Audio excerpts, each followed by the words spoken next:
Well, when you head east on the Trans-Canada Highway, about 80 minutes from Regina, you get to Grenfell, Saskatchewan, the hometown of Donovan Niles, the overtime hero for the Seattle Thunderbirds in Game 1. That was his 7th goal of the postseason, and a big boost for Seattle tonight as Keegan Kolesar returns to the lineup. He's their leading point getter in the postseason with 22 points.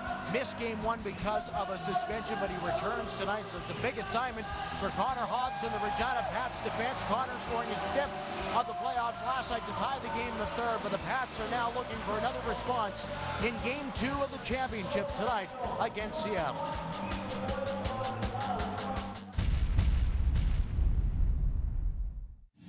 Goes up high, it's in the net. After heartbreaking OT losses in the championship last year, the Seattle Thunderbirds face sudden death again in Game 1. But only a handful of seconds into period 4, the T-Birds exercise their 2016 demons. Once again, the Pats start a series with a loss. They hope Game 2 history repeats itself before the series heads west. Thunderbirds and Pats, next on Shaw.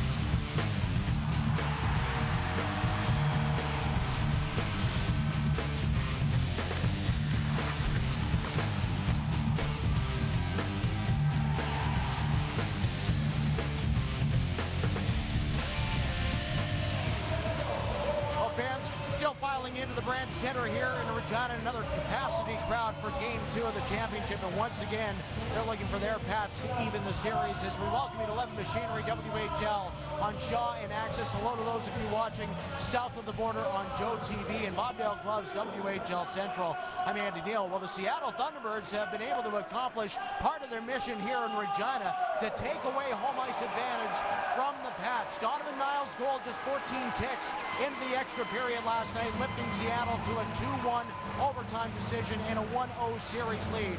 But one of the big stories coming out of last night was the big hit that Adam Brooks took, the captain of the Regina Pats, from Turner Ottenbright in the first period. An open ice collision. Brooks was down for a while. He left the game and is not in tonight. So again, the Pats having to go without their captain. Remember, he missed 5 games against Swift Current in the 2nd round. And there is Adam Brooks in his civvies as he'll have to watch tonight.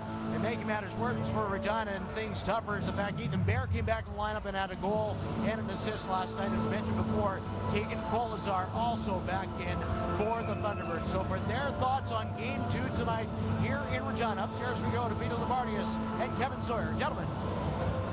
Seattle would have to be feeling pretty good about where they're at right now. They win Game 1. They've taken away home ice advantage, although in this day and age, I don't know how big that necessarily is anymore, but I know Keegan Kolesar is big, and he's been very large in this postseason. Well, they'll welcome Kolesar back after serving a 1-game suspension for a hit to Devontae Stevens in Game 6 of round 3, and at 6'3", 225, Keegan Kolesar is one large human being, and for a big man, he's sure got a soft touch. He's got shades of Todd Bertuzzi for me. The big frame with a soft touch. This is one of 9 goals in the postseason. He leads his team with 22 points, and as great offensively as he's been, he's the prototypical power forward. On the body, he's physical, and he's effective in all 200 feet of the ice. I think, Kevin, one of the great stories of this spring in the Western Hockey League has been the play of 16-year-old, recently turned 17-year-old goaltender Carl Stankowski. He was the best player, arguably, in Game 1. He was, for sure, particularly in the first 20 minutes of the frame. He got pucks thrown at him. They were outchanced by Regina in the first period. And it's not the chances, it was the quality of the chances. He had to be acrobatic at times. How about the save on the goal line? But this guy is athletic, he's quick, and he is calm. Even when you thought that he'd get caught out of position with bodies all over him, he never seemed to overplay pucks. Even when they were awkwardly coming at him, he showed composure. He has been fantastic. Well, the Pats know to a man, without their captain and one of their best players, everyone needs to pick it up. Austin Wagner, I thought, despite the fact that he didn't add to his team-leading 14-goal total, he was as good as anyone in white. I agree with you. And you look at the details in his game last night, it was about all the little things. His physicality, he finished checks when he should. He was first to pucks. When he got the puck on his stick, he did really wise things. There's an example. He dragged it, drew attention to himself, and he cycled the puck. And we always talk about his speed, and on a nightly basis, he's winning foot races. How about that one? He took the puck to the net with speed. I thought he was more pro-ready looking last night than ever before. Well, Connor Hobbs is a 5th-round pick of the Washington Capitals. He has 20 points in the playoffs, scored the lone goal. I think he'll be a young man that will be hard to take our eyes off in this game. He's going to have to be one of the most important players with a white jersey tonight. This is a spirited hockey player that can do it all. He's an offensive guy, but defensively, he's great with his stick. I think doubles is a pole vault. It's so long, and his physicality. He's great at separating the body from the puck and creating or being excellent defensively. He's a hard guy to play against, and then we've seen what he can do offensively. He knows when to jump. 31 goals, 89 points. He led all team in and let the big dog eat. Can that guy shoot the puck? How about a big goal in the power play last night to even things up? I'm not sure anyone was stopping that shot, and Stankowski gave it his best. We don't have to worry about Andy Neal giving it his best. All right, thanks very much, gentlemen. Hard to believe that Regina has struggled in the overtime so far in these playoffs. That's now 1-4 in games decided beyond regulation time. Seattle 2-1 in overtimes. And for the Thunderbirds tonight, they're trying to meet the 4th consecutive year of a team jumping out to a 2-0 series lead. Brandon did to them last year with back-to-back 3-2 overtime wins. Maloney and Brandon in 2015 en route to a 4-game sweep of that series. Portland jumped out in 2014, 2 games to love, going to Edmonton, but the Royal Kings responded to win that series in 7, so maybe a little bit of inspiration for the Pats, but they're looking to tie this series here tonight once again. Regina is 3-0 in game 2s in these playoffs. Seattle suffered their first game 2 loss against Kelowna in the Western Conference Championship. In fact, Regina's outscored the opposition 14-5 in the game 2 so far in the playoffs, but they did have to go to overtime against the Lethbridge Hurricanes in game 2 a round ago. But these fans are set to go. It's a sold-out building once again here at the Brandt Centre. The starting lineup's being introduced for the Regina Pats as they try to get back on even terms in this best-of-7 WHL Championship Series, with the scene shifting to Kent, Washington, and Game 3 on Tuesday night. In a moment's time, we will hear the national anthems of the United States and Canada, and then Game 2 from the Saskatchewan Capitals. Ladies and gentlemen, for 99 years, the Regina Pats have proudly represented their namesake, the Princess Patricia's Canadian Light Infantry. We carry their courage, we carry their pride, we carry the PPCLI crest proudly on our jerseys each and every night. Fans, we now ask that you give these men and women in attendance and around the globe a round of applause and thank them for their service to our country. We now ask that you please rise, remove your headwear, and join Morgan Tanyard in the singing of the American National Anthem.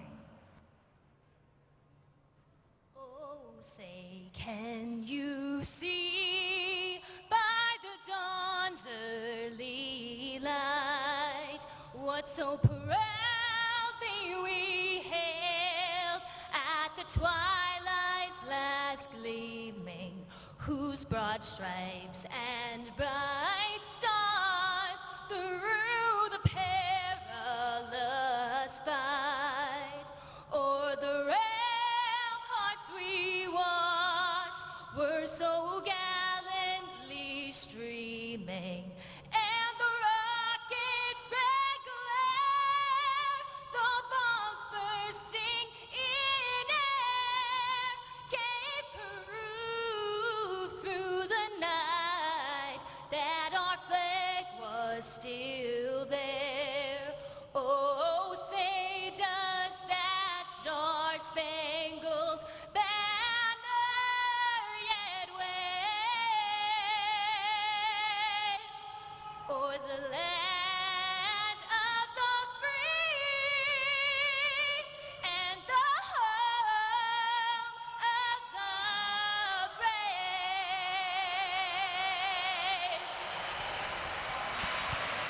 Thank you, Morgan. We now ask that you please remain standing and join together as the Pats Regiment with local recording artist Jason Plum as we all sing the Canadian National Anthem.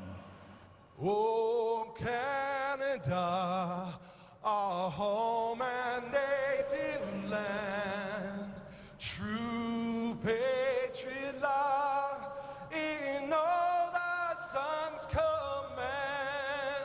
With glowing heart we see thee rise, the true north, strong and free, from far and wide. Oh, Canada, we stand on guard for thee. God, keep our land glorious and free. Oh, Canada, we stand on guard for thee. Oh, Canada, we stand on guard for thee.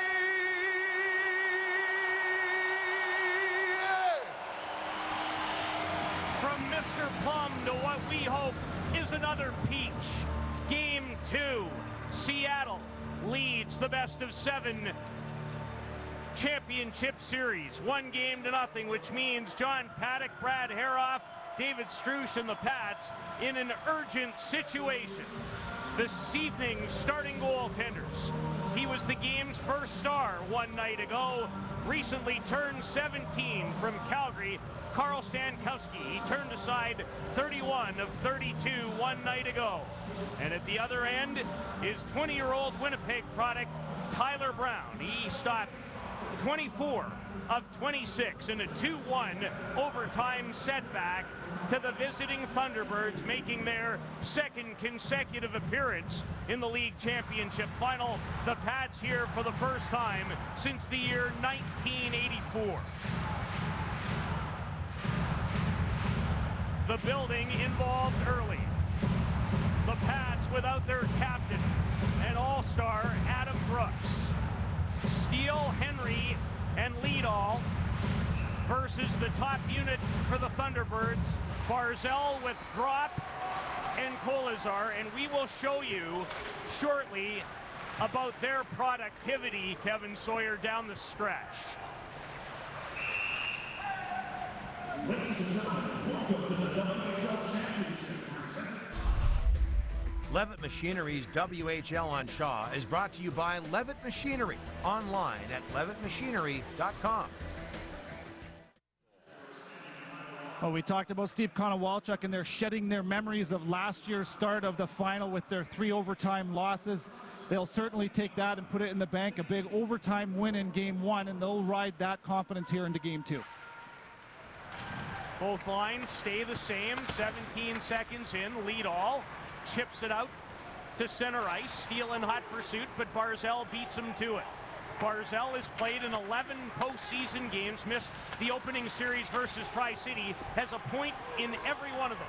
Last night, a pair of assists for the 2-time member of Canada's World Junior team. 17-game point streak he's riding right now back into the regular season, 35 points in total. Unbelievable. Barzell with it now. First round pick of the Islanders, Ottenbright, off fair in front, Steele, he scores! Sam Steele, 50 seconds in.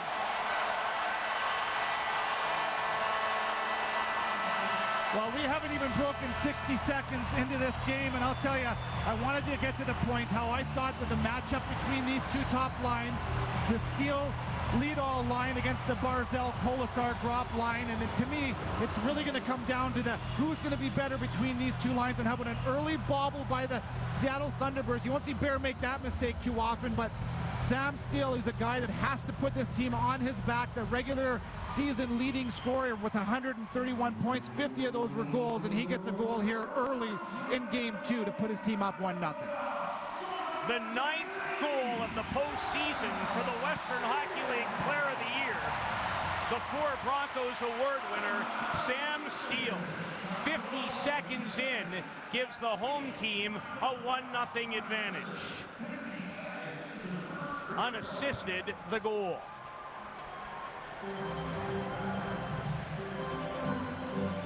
Wyatt Slobosian, as we saw, elevated up the depth chart with the loss of Brooks, remains with Wagner and all.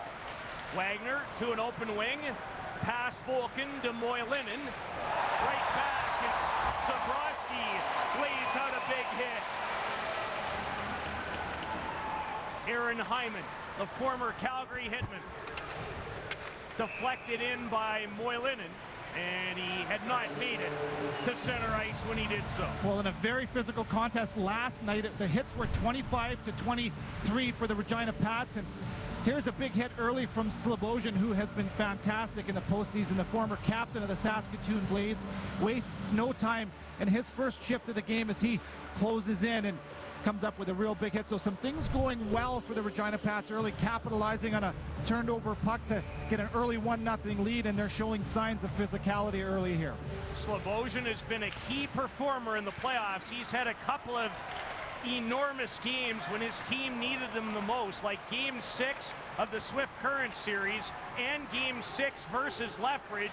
4 points in one, 3 points in the clincher versus the Hurricanes. And he's sitting on 12 points in 18 games. He had 31 and 68 in the regular season. He's brought his game to another level.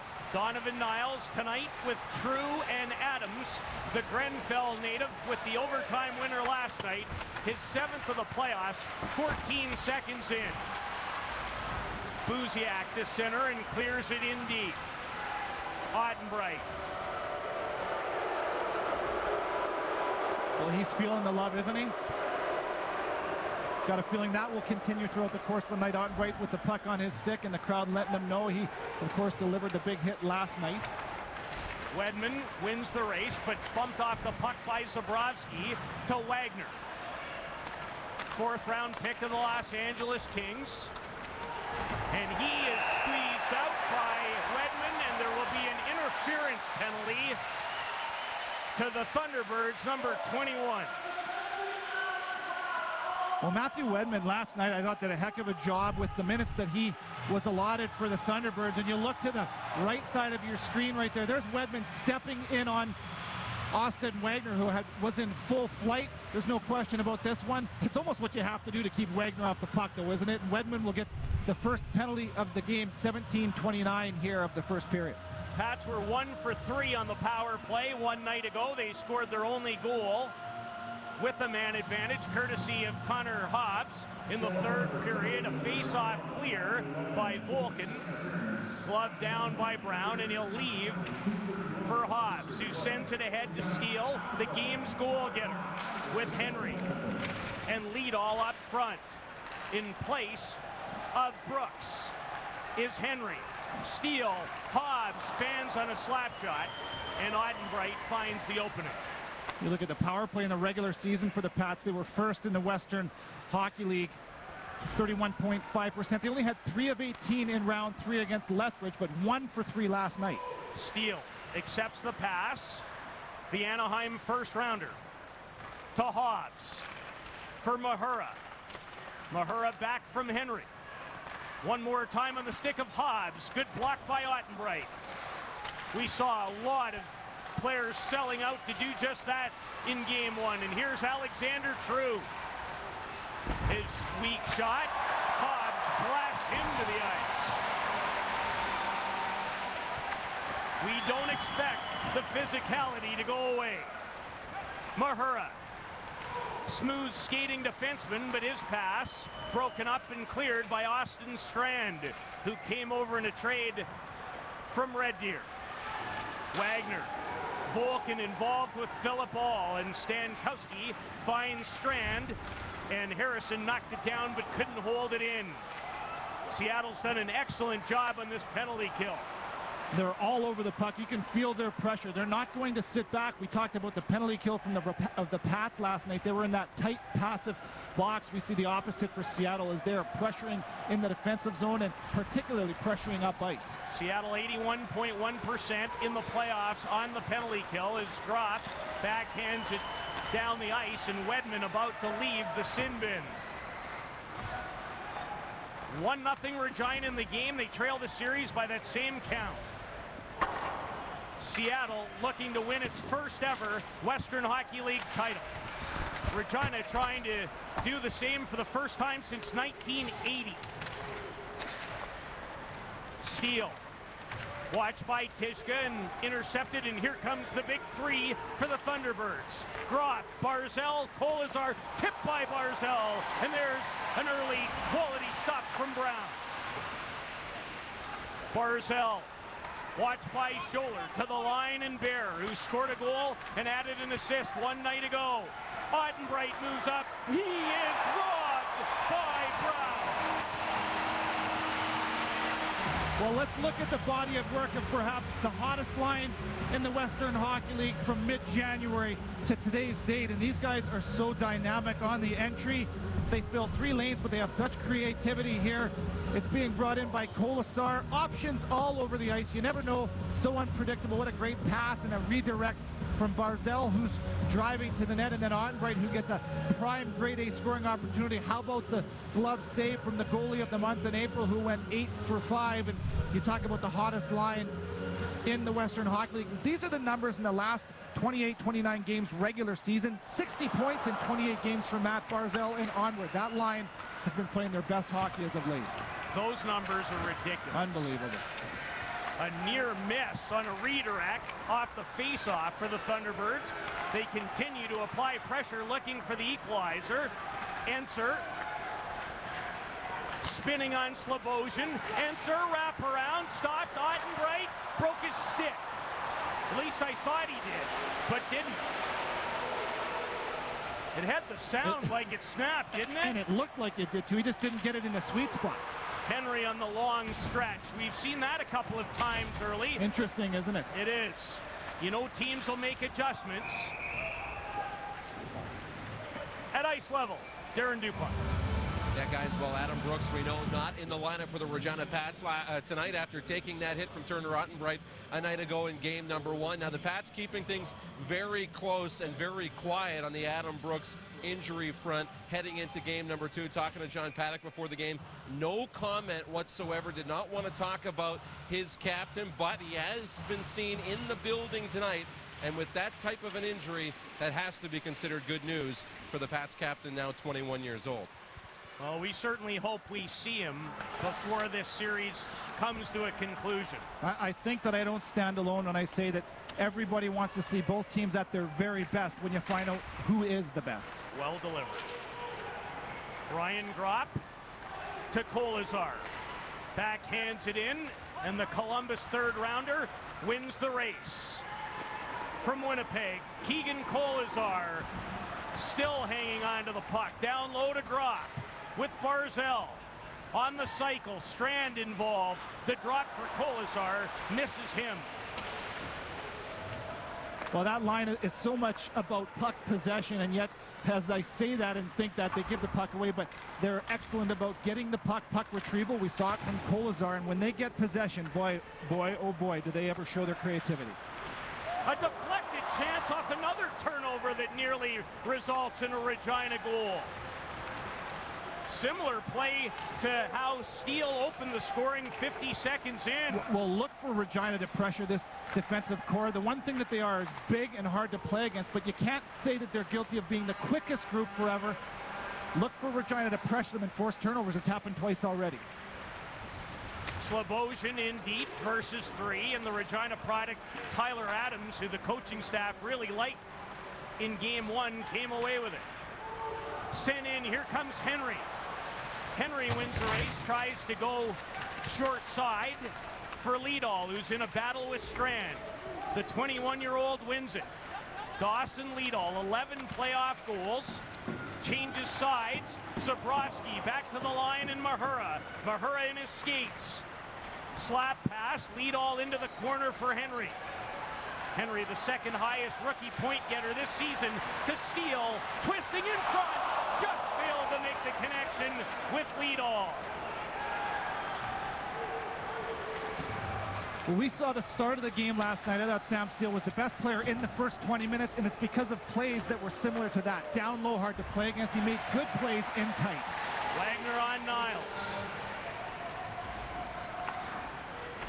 Played just over 8.5 minutes. Sam Steele's 9th of the playoffs has the Pats in front. Here's Slobosian to Philip Ball. And in the shooting lane is the defenseman of the year, Ethan Bear. In transition, back comes Seattle. Volkin fills the lane. That may have hit a body before going wide. We start to open up a little bit. All with Hobbs joining him and Wagner. All good block by Ottenbright again, and the net off its moorings as Volkin crashed into it. Back and forth, left and right we go. Both teams showing their speed, showing their offense. A couple great blocks by Ethan Bear, but this is the chance down low. Sam Steele again. These are shades of last night. He's so good at shedding the pressure. He spins and finds someone net front. And speaking of net front, Dawson Leadall has gone there fearlessly here so far in the first game and 1 period. You're going to see him sneak into your screen right there. Good defensive play to negate the chance, but a real nice job getting the puck to a dangerous area from Sam Steele. Steele with points now in the first 2 games of this series. 131 of them to lead everyone in the regular season. Slap shot, hit bodies, Robbie Holmes. That off the body of Hyman, who's pulled down by Buziak. And here's Barzell with Kolazar. And Groff. Mahura and Zabrowski out against them. See if that defensive matchup stays the same for John Paddock's team. Hyman, wrist shot, didn't miss by much. Groff, it's blocked, and an outlet to Brian Lochner from Zabrowski, and he'll send it off the glass right to Stankowski. It'll be interesting to see if that's the matchup that Paddock will have on the ice again against that top line from Seattle. He had his fourth line, if you will, and Lochner and Buziak with Robbie Holmes. I don't remember seeing Chase Harrison. Is he still on the bench? It's been a few shifts, and that would be an incredible loss if number 6 is not there, and I'm not sure he is. Well, they've dealt with adversity in the past. Not that they need any more. He's a key guy for them. You don't call his name a whole lot, but he does so many little details in the game that make such a big difference for his team, especially defensively. We'll hope that he's there. Just found him on the bench, so no need to panic, Regina supporters. Good play by Hobbs to find Wagner. Switches sides, but Bear should get to it first, and then he collides with Scholler. You talk about absences. Dawson Davidson hurt in the playoffs as Leadall runs over Enser. And Steele in full flight. He's flying tonight. Steele carries in behind versus Ottenbright. Steele and his line will see a lot of Ottenbright and Bear. You can be sure of that. When we talked about the absence of Brooks, you knew that Steele needed to be the guy, and so far tonight in this game he has been. He's been excellent in all 3 zones and showing a heck of a lot of confidence when the puck is on his stick. Good opening 10 again. Strand makes his way to center. He scored a big goal in the clincher versus Kelowna in the last round. Henry starts a 3-on-2 with Slobosian and all, and offside is the call. They set the ice ablaze, and the Pats have opened the scoring, thanks to Sam Steele. You're watching on Access, Shaw, and Joe TV in the United States. Welcome to Select Fluid Power, home of our brand new state-of-the-art cylinder repair and hard chrome plating facility. With a fully equipped hydraulic cylinder repair shop, Select Fluid Power is your one-stop cylinder repair shop. Open 7 days a week, serving Western Canada. Be a part of the action. Learn new skills, make new friends, and have a backstage pass to local events. Volunteer with Access 7. Check out our volunteer opportunities at myaccess.ca/access7. Before and after the game, Tony Roma's offers casual family dining. Tony Roma's, a family destination, legendary ribs, and famous for so much more. Coming soon on Access 7 Sports, Regina Rams, Regina Thunder, Western Major Baseball, the Kingoff Boxing Classic. For all of your local sports, tune to Access 7. On the Pats bench with head coach John Paddock. John, how much urgency do you need to see from your group tonight? Well, for sure. I mean, I think we were decent last night, but we got to get to another level. I thought the pace for both teams has been pretty good here to start. The loss of your captain here for game 2, who needs to step up in his absence? Well, I think it's everybody. We've been through this before. I don't know whether that's a good or bad thing, but we got some players that picked up the game last night in the third period, and they got to continue that. John, thank you. Thank you. Paddock talks about everybody having to step up their game, but for me, if there's one guy, it's Sam Steele. And I'll tell you what, he started the game the right way, the leading scorer in the regular season. He's second with 25 points here in the postseason. And as good as he is a skater and as much skill as he has, to me, it's balanced out so well with, again, his desire to win. He is a competitor. He's got such vision, and he's left his print on this game so far already. Loves the game. Has been through a lot in his young life. Yep. Adversity is a fantastic teacher, and you're looking at a young man right there with a heck of a lot of character and a heck of a lot of skill, the first rounder to the Anaheim Ducks. Won't forget the line used a lot this year in Calgary by former Saskatoon Blade captain Glenn Gulletson. Hard to have growth without some adversity. Yep. There are some clock issues going on. However, in the case of Steele, losing a brother, that's way too high on the adversity scale, but it's a driving force for him. Dedicates his hockey career to his brother, and what a wonderful season he has enjoyed. Has apparently a beautiful rink at his house. In Sherwood Park. In Sherwood Park. Lights and apparently a Zamboni and regulation boards. Like, it's tree lined in the property. Apparently it's quite picturesque. Not a bad place to train. No, or grow up. Yeah. And good for him. I guess we shouldn't be surprised that he has his own rink in his backyard based on the game that he has, the skills that he has. You got to wonder where he got them. Well, a lot of countless hours in the backyard playing. And has the game's only goal. It came 50 seconds in.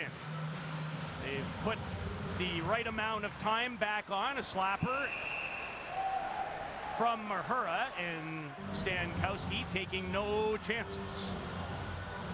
Well, the rest with the clock will do both teams a lot of good. You'll see both top lines on the ice here again. Seattle will make the change, and they're going to opt to have Enzor's line, and in response, that third line, the Lochner, Buziak, Holmes line, will come out for an offensive zone faceoff. And I thought this Regina trio provided some great energy, especially in the back half of the game. I agree. They had the puck in the offensive zone more times than not. They brought energy, which is exactly what you want from your depth. This guy has energy, Nolan Volkin. As far as the line, no farther. Answer, one of the co-captains, as Volkin runs over Lochner. They're going to bring this to center. One linesman saw it go off the stick. The other did not. I bet this ends up at center ice, I think. Let's see. Maybe not. Well, I thought one linesman I did too. Showed that it hit Volkin's stick. Well, they decide it's icing, and they'll do another defensive zone face-off. The Seattle Thunderbirds end. Guess I need a new prescription. Or maybe I need to start wearing my glasses. That's pretty rare to see you miss something there, buddy. Cut yourself some slack. Buziak against Answer. Holmes. Harrison. His shot nearly found the mark. You can tell the Pats are trying to get more bodies to the net in the first period. Moilanen, the outstanding young rookie forward out of Finland. Turned 18 in January, 43 points during the regular season. 4 goals, 12 points here in the postseason, and surprised about how physical that he was. He's not a big body, as coaches talk about his effort, and he's on the body every opportunity that he gets. Mahura, now it's all with Slobozhin. Going down to one knee to block it was Tishka. Henry digging after it, along with All and Tishka, who comes out of the pile. The Pats do. Slobozhin, and Tishka close the gap. That's good stick on puck. Slobozhin protects it against Enser, who runs him over. But Slobozhin keeps battling before Kolesar heads to center, and Henry forced him to dump it in. Nice job by Kolesar. Gets the puck and gets on his horse, and look at him down low, causing havoc on the forecheck. That's what you want from your power guys. Kolesar using that power. It's been the Steele line against the Barzell line. Saw a lot of that in game one. Barzell to handle it. To Groth. He drills it on target. No trouble. And is there going to be a penalty to Kolesar for a high stick? The answer is yes. Well, a real good job in the offensive zone for the Pats earlier in the shift, and a nice response from Kolesar, who's got the 2 minutes, I believe, for it's a high stick. He gets the puck down low and goes to work. He's a real tough guy to knock off of the puck, and we're going to see it in front. I think it's going to go against Liam Scholler. As Scholler comes in the middle of your screen, there's the cross check up high. Scholler takes it in the chin, and Kolesar will take the 2 minutes. Konowalchuk's team, as in Steven, shakes his head. Team shorthanded for the second time. Thought the Thunderbirds actually turned the momentum as a result of their first penalty kill. Connor Hobbs, who scored a power play goal one night ago. Henry. Bear squirts off his stick. Now it's Mahura to Hobbs and Henry. Mahura. Steele, he lets it go from the flank. He hit his own man Leadall with it. Then Bear feels like he may have taken a stick as Volkin wins a race to a loose puck and clears it. Mahura with the duty on the power play with no Brooks. Well, and what a kinetic job defensively from Seattle. They kill penalties so differently than Regina. They are moving parts. All four guys are looking to pressure. They challenge, and then they recover. Leadall and Henry try to retrieve it. Leadall will find Hobbs. Pressured, as Kevin mentioned. And again, stick in a lane, forces it past Mahura. And pay attention to how they do pressure Hobbs. That's one guy they want to take that shot away from him. That's lethal. Steele versus Ottenbright. Back to the line. And it's Mahura, returns it to Steele, cuts to the middle, now zigzags, and Donovan Niles with a nice defensive play, unable to clear. Mahura moves in, wrist shot, no trouble for Stankowski. Mahura didn't get much on it.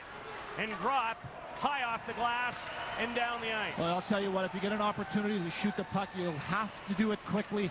This Seattle Thunderbirds team, especially their D, but as a group, they are excellent with their sticks. They're heavy on their sticks and tenacious, taking away chances. Zabrowski for Wagner. And you talk about the details and about being hard to play against, and there's so many different forms of that, but with good sticks, that is what Seattle shows to being a strength of theirs. Good gap by Tishka. Sticks again, there's Harsh last game. He tipped 3 away from goaltenders, his goaltender, to keep scoring chances away. But again, even when it looks to me like the Regina Pats get opportunities, they've got sticks and bodies to compete with. A real nice job by the blue jerseys. Slobozhin, Harrison, now Zabrowski returns the favor through the seam, all in front. It's behind Wagner, scooped up and cleared by Hyman. I think another quality job of penalty killing by the Western Conference champs. Good puck possession shift there by Regina. To me, it looked like All got caught between two decisions, between a shot and a pass, and he kind of threw it in the middle. Robbie Holmes chips and chases. He, like Sam Steele, hails from Sherwood Park. His shot tests Stankowski. There has only been 9 shots on goal in the first period. But a lot more shot attempts, you got to believe. We've talked about how both of these teams have done such a nice job getting in lanes, tipping shots out of the lane, blocking shots, paying the price. Typical playoff style of hockey, and both teams have committed to that. Steele now comes out. This is a different look with Wagner and Liedall against the Barzell line. We just had Philip All on the power play, and Wagner will take his position as he's going to get a breather here. Liam Scholler seeing a little bit more ice time and has done so even against the top line. So it hasn't been a hard match as far as a defensive pairing for the Pats. Barzell to Gropp. Gropp, a wrist shot, and Brown hangs on as Hobbs takes a pretty solid run, and Kolesar involved with Liam Scholler, a couple of Winnipeggers. Well, let's take a look at the 35 goal scorer in Ryan Gropp. He gets an opportunity to shoot the puck here, but what's interesting to me is watch how hard Connor Hobbs plays him here. He's on the body. You think he wants to give him time and space. The shot on net, what you don't see is after the shot, Gropp paid the price for it. Here it is. There's the shot, and there's Hobbs saying, you're not doing that without paying a price. Ryan Gropp, 4 goals in the playoffs. He has missed time in the postseason. This is just his 12th playoff game. Scored in 10 of 11 postseason games, like you mentioned, Pete. 4 goals, 8 assists, 3 of his goals on the power play. Bodies flying all over. It's what championship series are supposed to be all about. Intensity, physicality, and not much to choose from between the opponents. I think we've seen all of that so far. Hyman to Kolesar. Liedall took a healthy run, but just got a piece. Now, here comes Barzell, Ottenbright, and Brown, who looks very solid in this opening period. Top of the crease, hangs on. Doesn't he? .926 save percentage in the postseason, and a huge late third period save against Ryan Gropp when it was 1-1 in the dying minutes of that third period last night. Turner Ottenbright at the Seattle bench looks a little uncomfortable. And how about the job of Dawson Liedall? He is finishing checks all over the ice. I really thought that that was one of the guys for Regina that needed to step up his game. I liked him last night, but he's a big body. He's built for the playoffs, and he's let his presence be felt here tonight with physicality alone. Talked to a number of scouts from the National Hockey League before tonight's game. They loved last night's game. They loved the physicality, the intensity. I know Jeff Odgers loved it. Everybody in our crew will hear from Jeff and Joey Kenward coming up in our first period intermission. Guys named Sawyer and Odgers live for games like this. There'll be a Pats penalty. True wanted to cut to the front of the net, and as Riley Crane touches it in his second shift and first appearance in the playoffs, we'll have a penalty. Riley Crane, an 8th round pick in 2015 from Dawson Creek. He played for the Caribou Cougars, won the championship in the BC Major Midget League. And you're going to see down low, well, we thought it was Crane, but it's actually not 2-3, it's 1-3. That's why it's Sloboshan. He gets his arm wrapped around Donovan Niles, and there's the holding penalty, and that'll send Seattle on the power play with 3:06 left in the first. And their first opportunity, they were 1 out of 3 in the 2-1 overtime triumph last night to open the series. Bear scored the power play goal to Barzell, who set it up. Barzell to Bear. Fakes it, Gropp, wrist shot, fighting it off. Somehow it stays out, or does it? True raised his hands like he tied the game. And Tyler Brown somehow keeps this out. Well, let's pay attention to here as well. We've seen Tyler Brown knock the net off against the Lethbridge series. We saw him knock it off last night, and here again, the puck is up in the air, and while that wasn't Tyler Brown, that was Scholler in desperation, understandable as he's jumping. He knows that puck is coming straight down. What a look that is, right down onto the top of the net. Oh, how dangerous that was. What a depiction of desperation. Brown has been very good in this opening frame. Just quietly goes about his business. Not a lot of fanfare for the Regina goalie. They need him in a large way tonight. Bear in the lane is Liedall. Hits Steele with a clearing attempt, and Sergei Zabrowski, the New York Rangers third rounder in 2015, sends it the distance. Barzal racing in with Gropp, and Kolesar, centering pass, just missed Kolesar. The ever dangerous Wagner. Barzal puts his hand up like he wants another call. None coming, and a clear courtesy of Connor Hobbs. Well, that collapsed box again by the Regina Pats. It was really effective, although they gave up a power play goal last night in game one. It was 4-on-3. I thought they were locked down good. 5-on-4 killing penalties. Kolesar, the big power forward, well defended by Harrison, and another Pats clear.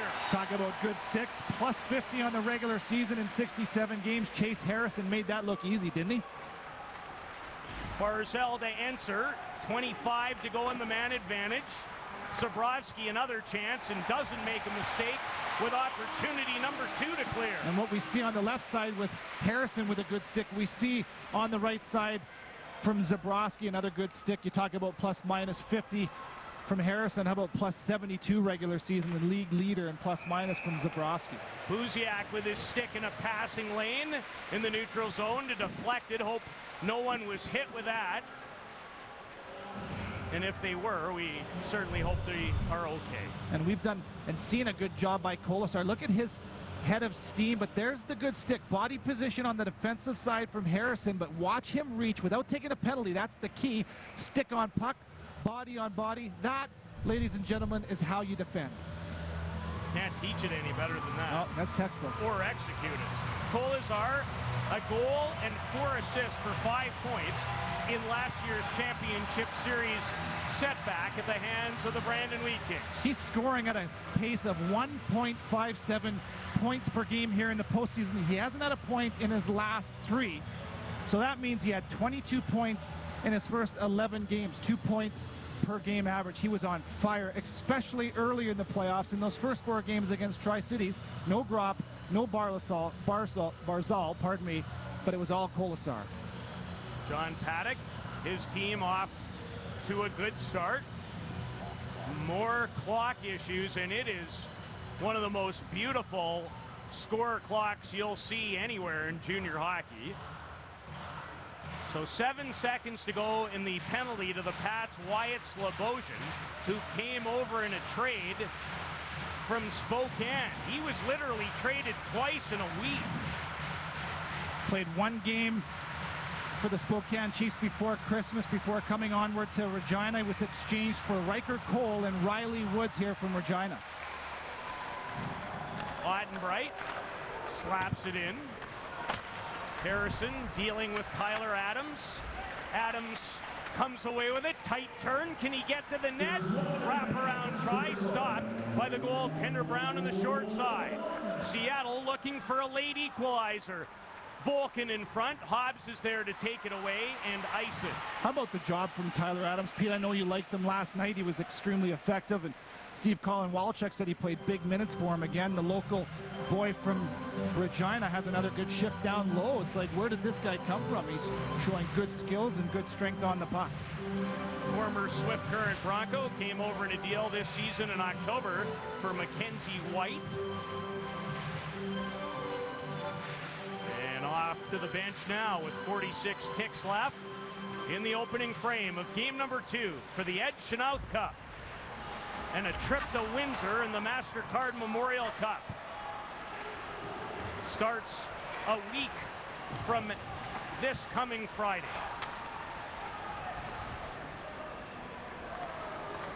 Bear, good outlet pass. Wagner impedes the progress of Big Kolesar. Wagner without a stick takes another run at him as Mahura with it behind the net puts on the brakes. Lead all towards Wagner. Stepping up was Bear. Tishka, time winding down. Jared Tishka, Kolesar just onside. Barzal behind his back. And that'll do it. As Kolesar puts a headlock on Josh Mahura, the Anaheim Ducks third rounder.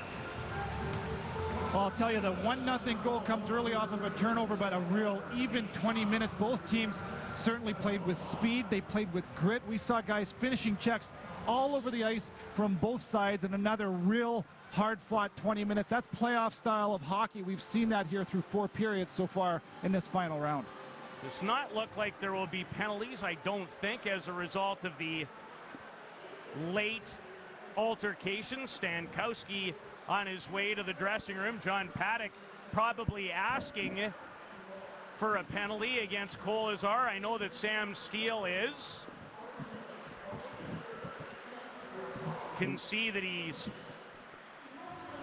confronting the referee Critch about Kolesar wrapping his arm around the head and neck of Mahura. The referee's getting the death stare from the WHL Coach of the Year and Executive of the Year, John Paddock. He's getting the explanation from Sam Steele. I'm not sure that he's going to like it. 64-84, just another sellout at the Brandt Centre in the Queen City of Regina. What did it take? 5 full minutes to sell it out in game 2? 2 minutes in game 1, but 5 minutes in game 2. They're slipping. Darren DuPont has a quality 2 minutes upcoming with Austin Wagner. Thanks, Pete. Austin, how do you guys like the response after game 1 tonight? We're playing well. We got pucks in, and we just got to keep it going through the rest of the game. It was a physical opening period for you guys. How much did you want to respond physically tonight after the way game 1 went? You know, not all games are going to be rollovers. They're going to come hard, and we know that. They're going to hit, and we know that. And, you know, we got to respond with physical play of our own, but we got to keep calm heads at the same time here. You've been in this situation before without your captain, your centerman on your line. So how do you have to pick up the slack now without Adam Brooks in the lineup? You know, we got a lot of guys that can step up, and they can step in the lineup at any time. So, you know, we just got to come together as a group here. You know, he's a big part of our team, but we shape up real well. How do you keep the emotions in check on a night like this? Just stay calm, take it period by period, shift by shift, and you know, just play a hard 60. You found a way to get one past the kid here in the opening period. How do you find a way to get a few more past him after the way you played in game 1? Getting pucks in, you know, shooting pucks and getting to the net, that's a big thing. So I think we know what we got to do, and we just got to execute it now. Austin, appreciate this. Thank you. Thank you. Austin Wagner of the Regina Pats. They have the lead here through 20 minutes in a big game 2, trailing in the series 1-0 through 20 minutes. Well, Andy Neal, Jeff, Joey, they're all on the other side of the break. We're through 20 minutes, game 2 of the WHL's Championship Series. Hi folks, it's me, Don Taylor, way up here with my friend Murph. At Levitt Machinery, they sell, lease, rent, and service all these machines, and they offer certified training. Need a lift? Stack it, reach it, lift it. Levitt. Come join a Canada 150 celebration as the RCMP Heritage Centre presents the Tattoo Royale. 2 spectacular performances May 23rd and 24th featuring the world-famous RCMP musical ride. Music, dance, masked pipe and marching bands, police and military displays, and an array of performances and entertainment for the whole family. A Canada 150 celebration Tattoo Royale featuring the musical ride. Presented by the RCMP Heritage Centre May 23rd and 24th. Tickets now on sale at the Brandt Centre box office or online at ticketmaster.ca. Be a part of the action. Learn new skills, make new friends, and have a backstage pass to local events. Volunteer with Access 7. Check out our volunteer opportunities at myaccess.ca/access7. Join the conversation. Tweet at myaccess_CA. Like us on Facebook.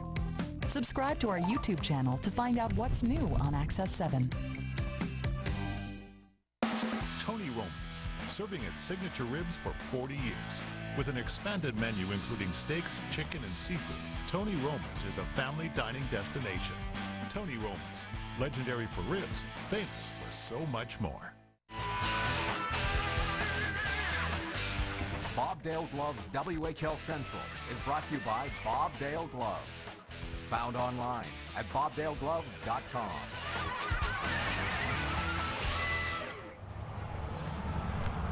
Sam Steele's 9th of the postseason, and the Regina Pats drawing first blood in Game 2 of this WHL Championship Series. Down a game after Seattle's overtime win an evening ago. And as we welcome you back to Bobdale Club's WHL Central inside the WHL with Joey Kenward and Jeff Odgers. Thought on the opening period tonight, and a big start for Regina. Joey, 50 seconds in. Yeah, you can't ask for a better start in a must-win game. Although it's only game number 2, you want to score first. Sam Steele gets the job done. Took him a while to get another shot on goal, though, Jeff. I give credit to Steve Conowalchuk's Thunderbirds. They had a pretty good pushback.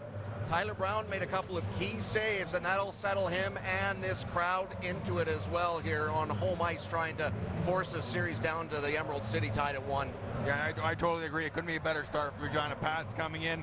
I think a lot of questions, how they're going to react after losing their captain, Adam Brooks, after losing the game in overtime. What kind of pushback would they have? I think they answered. I thought it was a great response by the Regina Pats. I think John Paddock has to be very pleased with the way his team came out in the first period. Seattle had it in the last 4 or 5 shots in that opening period. Outshot Regina 8-5 in the opening frame. Well, the big story, as we mentioned off the top of the show, was the big hit thrown last night by Turner Ottenbright on Adam Brooks. And we've had a chance to look it over a number of times, but clearly a huge loss for Regina not having Brooks. But what did you see in the hit, Jeff?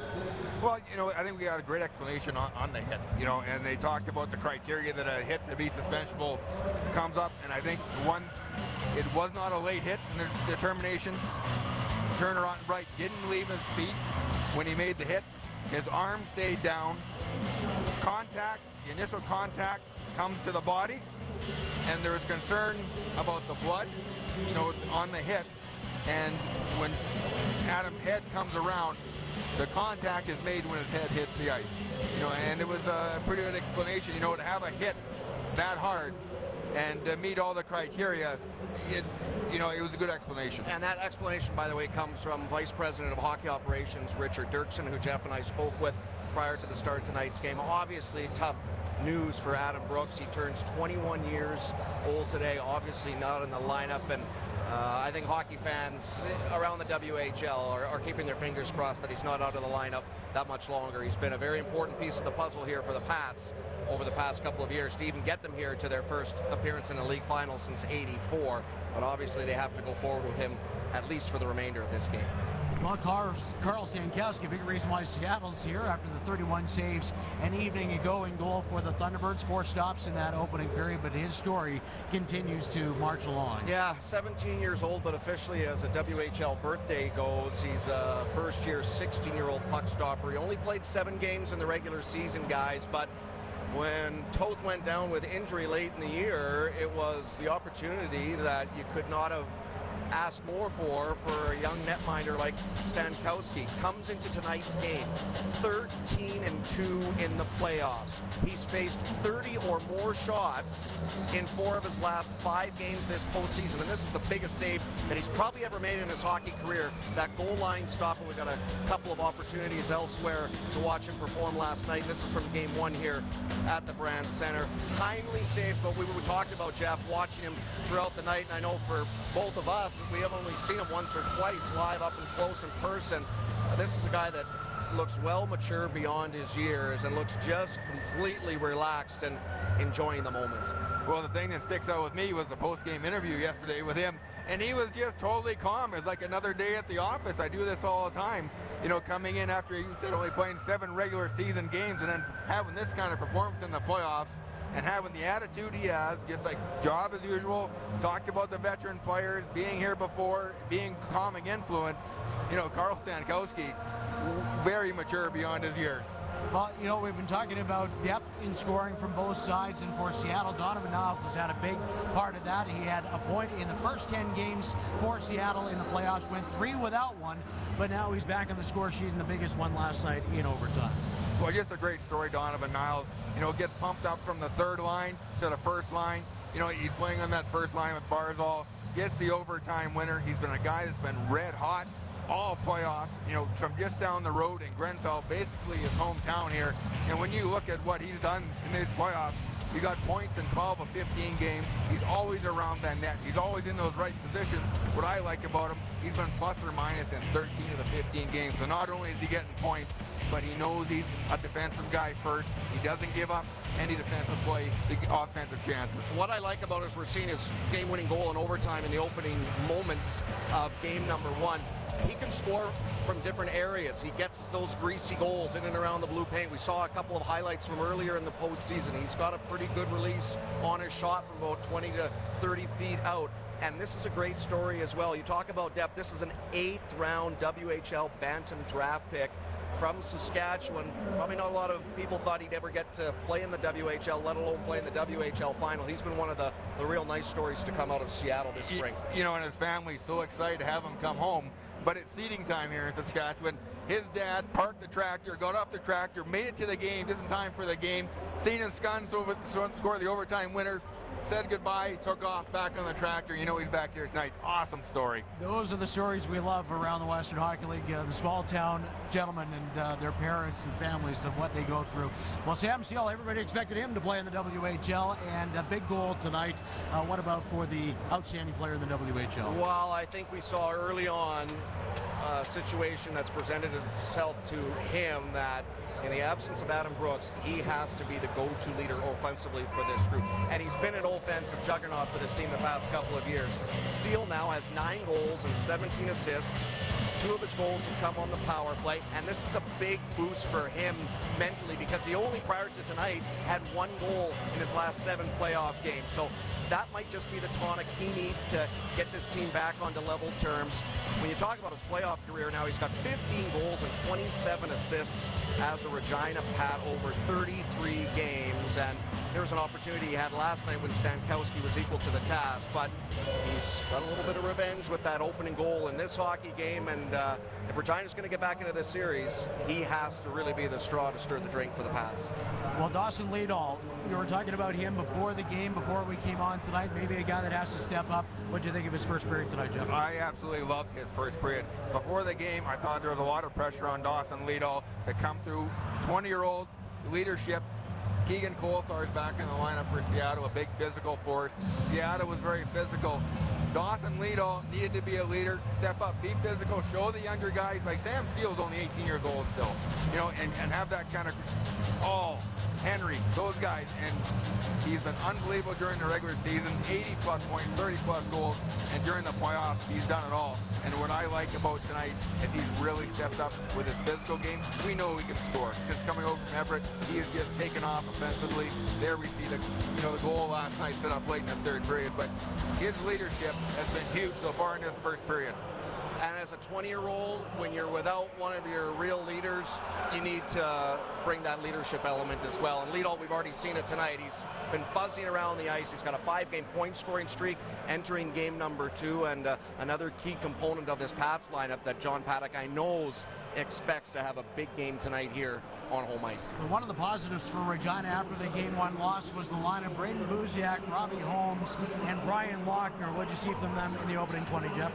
Well, I really liked their game. I think they carried on from where they were in the third period, and John Paddock obviously has a lot of confidence. He matched him up against the Barzal line, kind of splitting shifts with the Sam Steele line.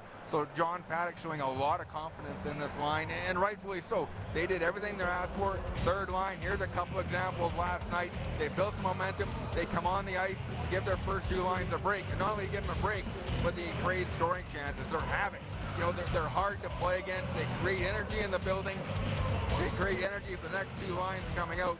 So Buziak's line did everything last night, I thought, to get them back in the game and give them a chance to get back in. And tonight, with their play against the Barzal line, is exactly what you want from your third line. 5-on-5, they've been pretty good. They're also going to have to be pretty solid if going on the penalty kill. And you saw Buziak with a pretty good read there in the neutral zone to break up a play and a puck that deflected over the glass into row 5 of the stand. So, yeah, if you can get those kind of contributions, and most importantly, if those guys are on the ice against the likes of Barzal and Gropp and Keegan Kolesar, if you're spending more time in the attacking zone, no matter if you even get a scoring chance, you're doing your job, keeping the opponents hemmed at bay. Josh Mahura for the Regina Pats, Joey, and this is the reason why they brought him in from the Red Deer Rebels. Yeah, out of all of their blue liners, he's got the most WHL playoff experience, and I didn't mind the way he played tonight. through 20 minutes, and I didn't mind the way he played through 60-plus minutes last night.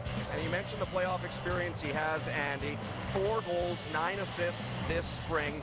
He's been a plus player in 10 games the Pats have played in the playoffs. Tonight is his 41st WHL postseason game. He's chipped in offensively, but most importantly, he's got to be responsible in his own end of the rink, and he has been. You know, there's so much talk about Sam Steele and the fact that he's a first-round draft pick of the Anaheim Ducks. Well, the Anaheim Scouts have been following this Pats team very closely over the past number of weeks. They're pretty pumped with what Mahura is going to be able to bring to their future plans in Southern California. And I think, as you mentioned, Jeff, if he can be a catalyst in both ends of the ice, it's going to make the Pats defense that much more difficult to play against. You got to love the way he can skate. You know, he's a guy, if you have to go down to 4D, he can play that 24 to 27 minutes a night. You know, he can do that for you. So if you have injuries and the way he can move the puck, he plays on your power play, distributes the puck.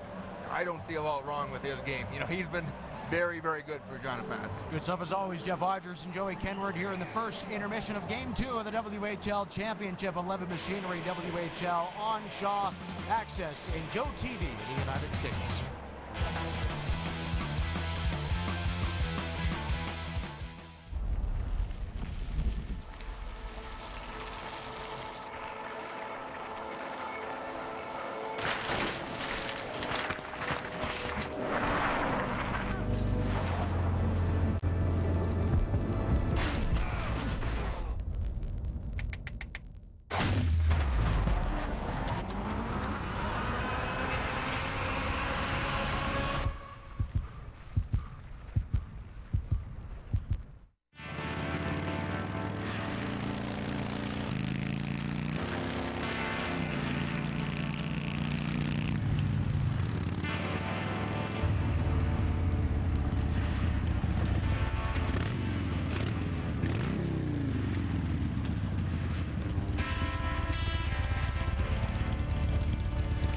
Join the movement.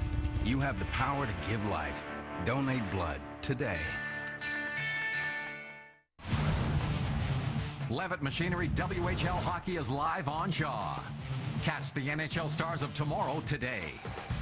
The road to WHL Championship glory ends here when the Regina Pats battle the Seattle Thunderbirds for the right to be crowned Ed Chanel Cup champions. For complete playoff broadcast information, visit shawtv.ca or whl.ca. Hi, I'm Don Taylor here at Levitt Machinery, inviting you to watch Levitt Machinery's WHL on Shaw. Welcome to Select Fluid Power, home of our brand new state-of-the-art cylinder repair and hard chrome plating facility. With a fully equipped hydraulic cylinder repair shop, Select Fluid Power is your one-stop cylinder repair shop. Open 7 days a week, serving Western Canada. Well, Western Hockey League's huge. I mean, it's the route I took. I mean, they do a wonderful job, and we're here to, you know, prove ourselves. I chose the WHL because it's one of the best leagues in the world.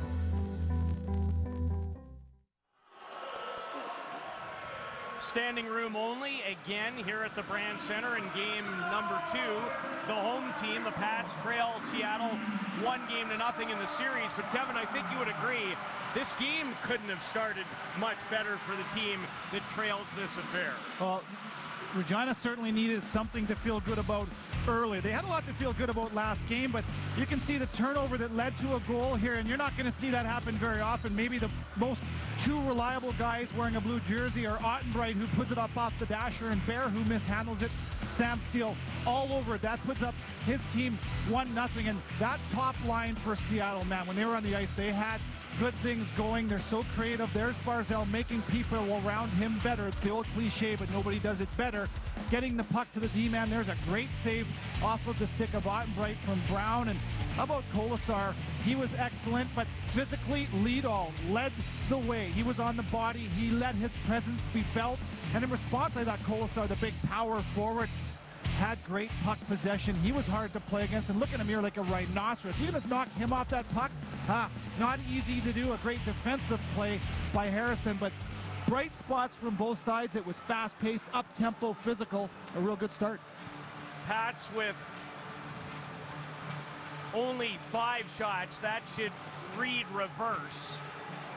Seattle with 8, Regina with 5 in the opening period. But the Pats on Sam Steele's 9th of the playoffs, first of the series, with a 1-0 advantage, and it's top line versus top line to begin period number 2. Steele versus Barzal in deep. Steele wins that puck battle, a 50-50 puck battle. Mahura tipped in front by Wagner. So it's Wagner to start on this line, not Henry. It's a bit of a switch.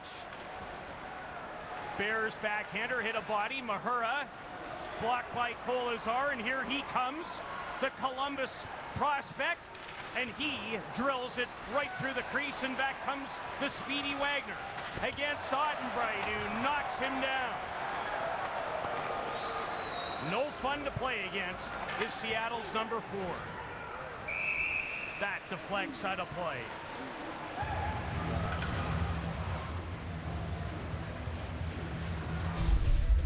Levitt Machinery's WHL on Shaw has been brought to you by Levitt Machinery. Online at levittmachinery.com. Well, neither team wasting very much time getting themselves back into this second period. This period started like every period so far in the second round. Chances both ways. Earlier in the shift, a good block shot by Kolesar, and how about that? Ottenbright knocking Wagner off the puck. Not an easy thing to do. What a defenseman. Not easy to play against the least. Attended the Rangers camp as a free agent, undrafted. Hobbs, good work to Henry, who now on a line with All and Slobosian is Volkin with a solid jolt on Nick Henry. Henry with 35 goals and 81 points during the regular season. Clearing attempt hits Hobbs, and thus the reason for the stoppage. Well, we talked about the physical play, and I thought Connor Hobbs did a real nice job in game 1 and continued into game 2 on the body. We just saw in the end of this first shift Aaron Hyman on the body from Hobbs, and that's what I love about this matchup. It's exactly what you would expect from a championship series. Both teams at a high level, at a high skill level, at a high physical level. Everybody willing to give it, and everyone willing to take it. Adams into it with Holmes. Buziak from North Battleford. And Holmes chips it in. Alexander True, the captain of the Danish World Junior team in Montreal and Toronto. The Danes will stay in the main group again. It's been quite a story for that country, and True's been on their last 2 teams. How about a postseason that he's having in 15 games, 8 goals and 16 points. He had 40 points regular season in 66 games, and he's got some hockey bloodlines too. His dad, Soren, was a 12th round pick to the New York Rangers, played his career overseas, and cousins with Nick Ehlers. Is that how you pronounce that, from the Winnipeg Jets? Ehlers. Nick Ehlers, indeed. Small, skilled forward from the Jets, so some bloodlines in True's family. Donovan Niles, the overtime hero last night. Good stick again. And out of play is Buziak, really into it with the linesman. Maybe didn't like how the puck was dropped. Another one of those competitive kids, that third line, 18-year-old rookie. He led his team with 76 penalty minutes regular season, led them with 9 majors. He's a guy that has a skill set, but he's got a big, solid frame and can deliver exactly what you want from a guy that's centering your energy line. Former Western Hockey Leaguer and Regina Pat, Martin Smith, coached him in midget AAA. Special hello to Marty and his family tonight. I know he'll be watching. Wagner trying to beat out an icing, and he's into it again with Ottenbright. We've seen these two get head-to-head, face-to-face here these last few shifts, and I love the way that neither of them are willing to back down. The speed of Wagner versus the grit of Ottenbright. There's the little extra hack and whack from Wagner. Ottenbright doesn't like it, but two competitive guys that certainly have a desire to win, to say the least. Loved your comment last night. They only met once during the regular season, all the way back on October 30th in this building. Feels like they've played about 80 times the way they've gone at one another early in this championship affair. And Wagner just ran over Ottenbright. Kolazar with a hit on Mahura. Ottenbright a shot tipped in front. Kolesar with that big frame protecting it. Back to Ottenbright. Ethan Bear. Cleared out of harm's way. Brown didn't really know where it was, but Liedall makes sure it leaves the zone. Good lead pass from Bear. Here's Gropp with Barzell. Gropp, and he can really shoot it. But zipped it high and over top of the cage. Bear. Mahura. Josh Mahura to Sam Steele. With Henry. Steele. Ottenbright may have got a piece of that to deflect it wide as Moilanen avoids a hit and ices the puck in the process. Both teams, again, man, oh man, are they looking to finish checks. I like the way neither team has taken themselves out of the play. And watch Bear take a hit right there, take a hit to make a play, and that's exactly what he does. Makes a play, puts the pass right onto Gropp's stick that led to the opportunity. And here's that hit from Wagner right after that last shift where both of them let each other know exactly how they feel. Wagner ain't backing down, right back at it. And what a jousting match we have between two strong, powerful players. This night feels like a jousting match. Answer to Tishka on the rush. Jared Tishka steered aside by Brown, bounces off the end boards, forcing it out of the zone is Henry to Slobosian, who chips and chases. Wyatt Slobosian crunched by Aaron Hyman. Henry with all in Slobosian as Wagner has been moved up in place of Henry to play with Liedall and Steele. Nolan Volkin ahead to Alexander True. Hobbs reverses to his partner Harrison. All, does he touch that? No. An interesting shift, you talked about it, where they've taken Nick Henry and they put him on that other line and injected Wagner up with Steele and Liedall, and to me it's been a good move where you put that speed on that line. You can really feel the intensity from the line where you've got a balance of skill and grit with Steele. Liedall has been physical, maybe more physical than anybody, and we talked about Wagner and how physical he was last night.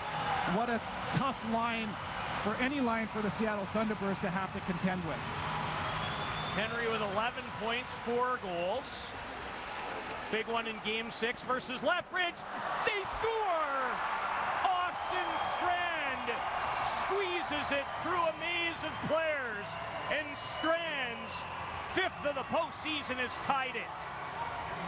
Well, how about that? Strand being acquired in December from the Red Deer Rebels in exchange for Brendan Schuldhaus, and Strand gets his 5th of the postseason off of a ozone faceoff.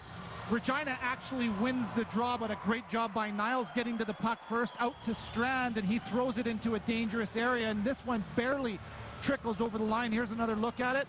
Alexander True doing a real nice job getting to the net. I wonder if they'll re-look at this, as you got to wonder if Regina would argue the goaltender interference. Nonetheless, traffic net front, the shot from Strand finds its way to the back of the net. Here's an even better look. Does True prevent Brown from getting to the puck? Both coaches have been consulted. Well, I can tell you one thing that True didn't do is grab his leg and hold him from closing the 5-hole. If you're a Oilers fan, you'd know I was talking about last night. No goaltender interference, and it's 1-1. Austin Strand's 5th of the postseason has tied the game in the early stages of period 2. Ottenbright, he scores! Turner Ottenbright on a long blast from the blue line eludes Brown, and 2 quick ones have Seattle in front. Well, you got to look at John Paddock on the bench right away, talking to his group, keeping them composed. 2 quick goals here by Seattle. I think this gets redirected. We'll keep an eye net front as it gets out. No redirect. I think that goes straight in. What a great shot. No big surprise. It comes off of the stick from Barzell out to Ottenbright. There's the shot. Brown gets a piece of it, just not enough of it, and it's a 2-1 hockey game. We're not 5 minutes into the second period. Goal seconds apart from a couple of defensemen. Strand's 5th, Ottenbright 2nd. And Seattle has taken the lead, hoping to head home to Kent, Washington with a 2-0 advantage. And now they're about to enjoy a power play as Enser is pulled down. Starting to unravel for the home side. Well, you talk about moments in hockey games. Well, here's the moment for the Regina Pats where they give up 2 quick goals against. They've got a 1-0 lead. They've got to feel good about the effort that they've put out in the first 25 minutes of the period. They've given up 2 quick goals, and now they're taking a penalty. There was initial slash, possibly Sloboshan lets go of his stick, and regardless, the referees see it as a 2-minute infraction, and now Seattle has the power play after scoring 2 quick ones. Their second of the night. They're 0 for 1. Bear, Barzell, Kolazar, True, Gropp. Bear looks for a shooting lane, might have one. Patience, wrist shot, deflects over top of the net. Bear, Gropp, big save, scores! Alexander True, and it's 3-1 Thunderbirds. Well, you look at the condensed box here by the Regina Pats. They're doing a nice job keeping the puck to the outside. That's their game plan. They don't want to overcommit, and I talked to Connor Walchuk about how he'll respond to that tight box, and he says, put pucks to the net. You can't look for the perfect play. Well, there's the initial save. I think Brown lost his balance. He would have liked to have been under a little bit more control, and then we've seen True net front on the power play doing such a bang-up job. He simply retrieves the rebound, gets to the puck, and just throws it to an area. How about that angle? My goodness, off the far post and in, and that's 3 goals in under 2 minutes for the Thunderbirds. True on the power play with his 9th of the playoffs, and what was a 1-0 Regina lead entering this period has quickly turned into a 3-1 advantage for the visitors. How will the Pats respond?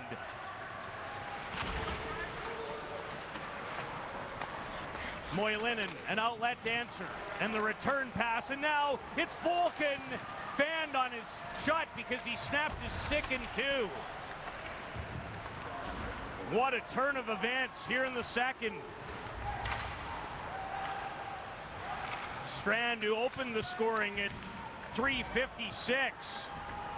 16 seconds later, Ottenbright made it 2-1, and then the power play tally by True. All to Henry. Sloboshan in hot pursuit versus Ethan Bear. Wins the race. Back to the line in Harrison, but he's unable to keep it in. And clears it deep. Nice job by Sloboshan. He's been excellent. We've talked about him doing the little details to the puck. Separate the man off a finished check. Creates a good chance getting the puck up to the blue line.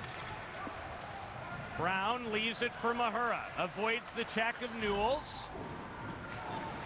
Steele with Henry and all. Ottenbright. Good defensive play. Ottenbright only scored 1 regular season goal. He's got 2 in the playoffs. See off that last rush, you wonder how much Regina is thinking. You see Sam Steele on the entry. He was looking to pass the puck. Henry was just looking to get to the net, and that's, again, a part of an important moment in the game where you don't want to overthink. Paralysis by analysis. Things aren't going well, and you just have to play the game and not overthink it. I think Henry's a guy that is a skilled player. He scored 35 in the regular season, and I think he just has to trust himself to capitalize on opportunities like the one we just saw at the entry. Interference, and that's going to the Pats as well. Yeesh. Austin Wagner. By the way, those 3 goals came less than 1 minute apart. 56 seconds. How things can turn quickly, and there you can see the race, and I'm a bit surprised because Wagner's a guy that wins every race he's in anyways, but he cuts the knees out from Ottenbright. There's the interference call, and we're going to see Regina have to kill another penalty after giving up 2 quick goals. And it didn't take the Thunderbirds long with their last power play. when True found the back of the net. Kolazar wheels in on right wing, finds True, wrist shot, just missed. As it's backhanded down the ice by Steele. The Pats without their captain and one of the premier players in the league, Adam Brooks, knocked out of game number 1. Barzell weaves his way in. He tries to go top shelf, stopped by Tyler Brown. Mahura sweeps it. Bear will keep it alive. He picked up an assist on the power play marker by True, as did Gropp. Bear, Barzell. Matthew Barzell, long lick. Bear into the skates of Gropp, who backpedals towards the line for Bear. Gropp again. Barzell, Bear with plenty of traffic, but missed. Gropp. Seattle moves it well with a man advantage. Barzell in front, went right through the top of the crease. Here's Bear again. Barzell behind his back. Kolazar flashes out to Ethan Bear. High slot drop. Stick handling. Holding. Bear blocked by Buziak. What a disciplined approach on the penalty kill again. I know they've given up a couple, but they're sticking to the game plan. And you know that Matthew Barzell must be licking his chops with that type of time and space on the perimeter, but not finding lanes to the net, making it very difficult. Those 4 white jerseys are. Picked up an assist on the Ottenbright goal. His 12th straight playoff game with a point. Stankowski, pressured by Liedal, made the outlet. Regina has recorded 1 shot in this second period. Here's Volkin into the fray. Hits Zabrowski, and it goes out of play.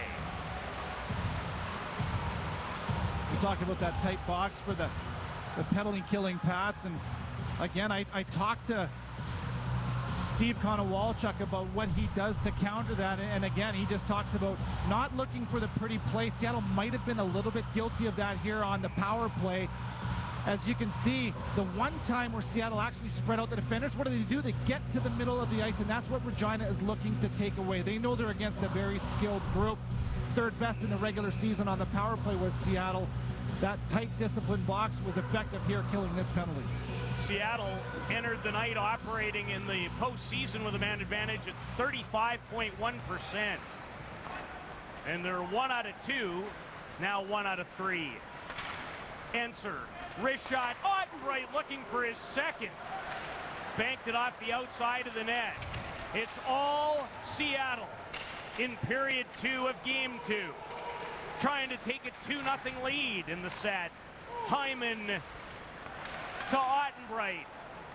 Look at that yard sail in front. Zabrowski upended. Slobozhin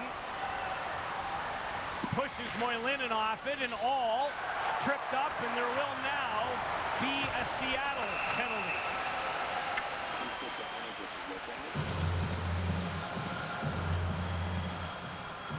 Well, specialty teams is certainly rearing its head here in the second period after seeing Seattle on the power play multiple times in the second period. There you'll see Enser, no doubt about it there, as he pitchforks Phil Ball. He just doesn't even get up. He submisses to the fact that the referee is going to call that one, and they did. And now we'll see Regina on the power play just about at the halfway point of the second period. There you see the second look of it.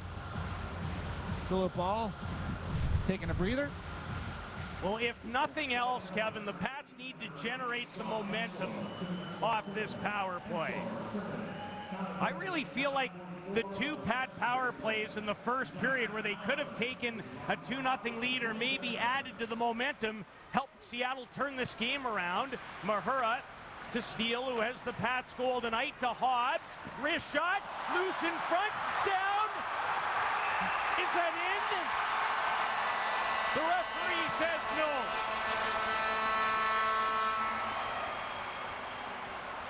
Well, how many times have we seen the puck paint the goal line and behind Stankowski. And last night we saw him with the heel of his stick save one early in the first period. And well, let's look at it here again. It's a nice low shot from Hobbs from the point, and that thing slides right through the crease unless I'm mistaken. And Stankowski, again, watch the way he knows he's out.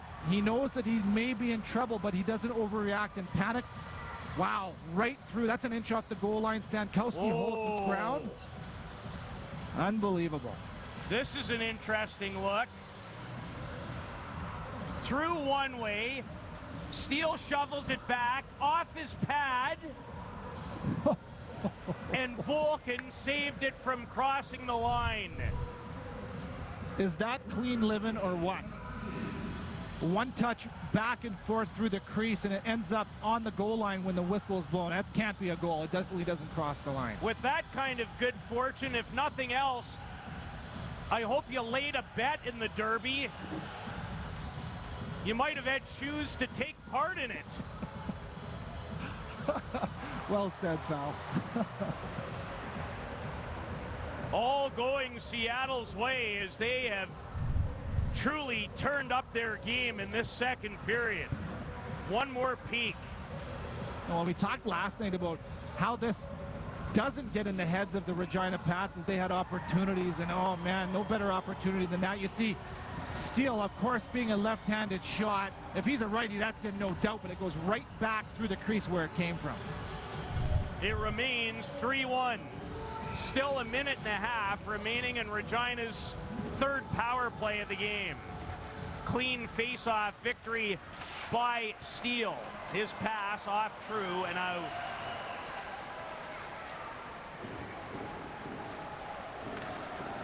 Hobbs to Sam Steele. Out it goes, carried back in.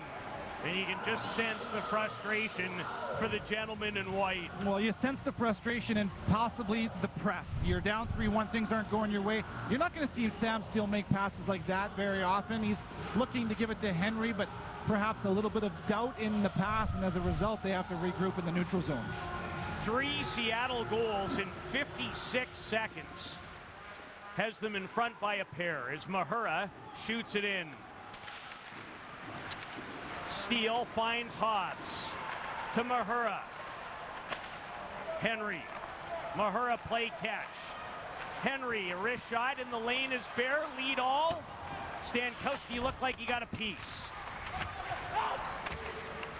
Lead all. Henry comes in support.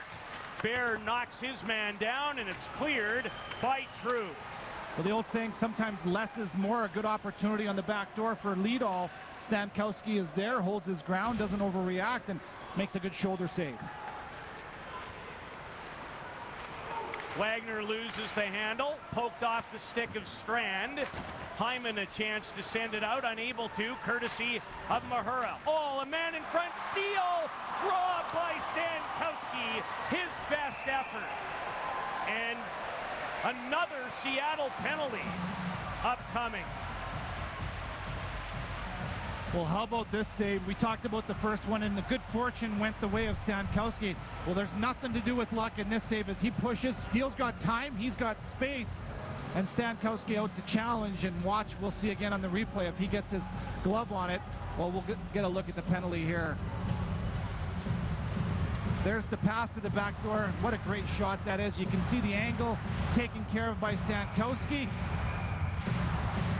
Off the shoulder, and a positional save by a small goaltender who makes himself look big. Just 5'9" is Carl Stankowski. Pats with a 17-second two-man advantage. Hobbs, Steele, Mahura moves in. Hobbs, a drive, just missed. And now the net off is Leadall down on his knees. And Ottenbright doesn't like the fact that the former Everett Silvertip, they've seen a lot of one another the last couple of years, made contact with his goalie. And here's exactly what the Pats are looking to do. They want to load up that big shot from number 44, and he gets everything on it and more. Steele draws attention, opens time and space up top, and he puts it in the wheelhouse. And you see Leadall as he isn't happy. He feels like he gets pushed into the post. And Leadall enjoying his 5th consecutive trip to the postseason, 4 years as a 16-year-old through 19 with the Everett Silvertips, and here in his 5th here enjoying a championship in the Western League with Regina. Well, here's a good break when you're down 2 men, feeling that it was lead all, guilty of the net coming off, so the face-off with 4 seconds to go in the 2-man advantage comes outside, and Niles controls it, and Brown a little uncomfortable, but made the save. Nick Henry from Portage. Ottenbright away from Henry and finds an opening. And now the Pats with a 1-man advantage and need something positive.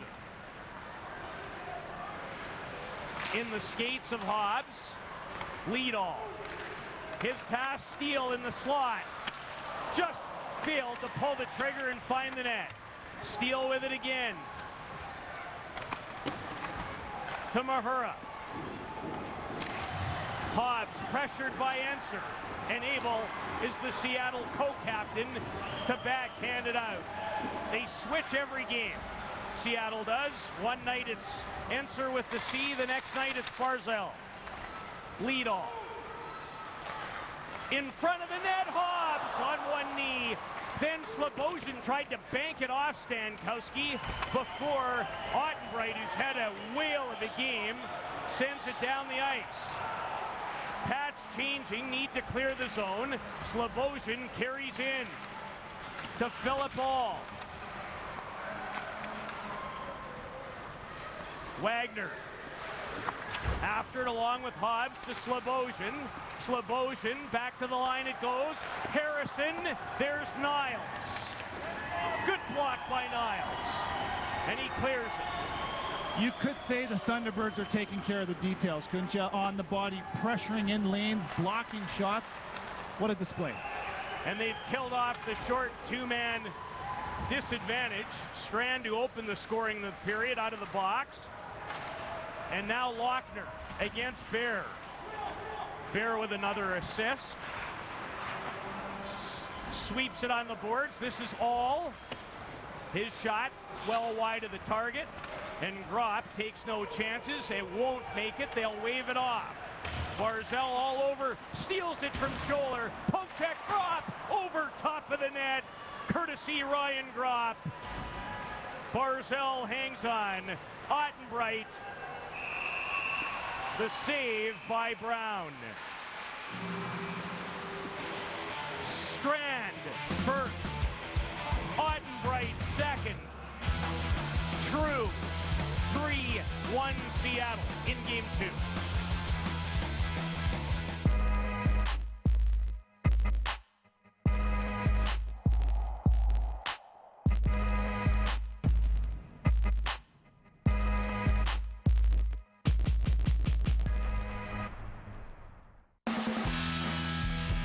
Before and after the game, Tony Roma's offers casual family dining. Tony Roma's, a family destination, legendary ribs, and famous for so much more. Welcome to Select Fluid Power, home of our brand new state-of-the-art cylinder repair and hard chrome plating facility. With a fully equipped hydraulic cylinder repair shop, Select Fluid Power is your one-stop cylinder repair shop. Open 7 days a week, serving Western Canada. Hi folks, Don Taylor here. Need a lift? At Levitt Machinery, they sell, rent, lease, and service machinery for your material handling needs. And they offer certified training. Stack it, reach it, lift it. Levitt.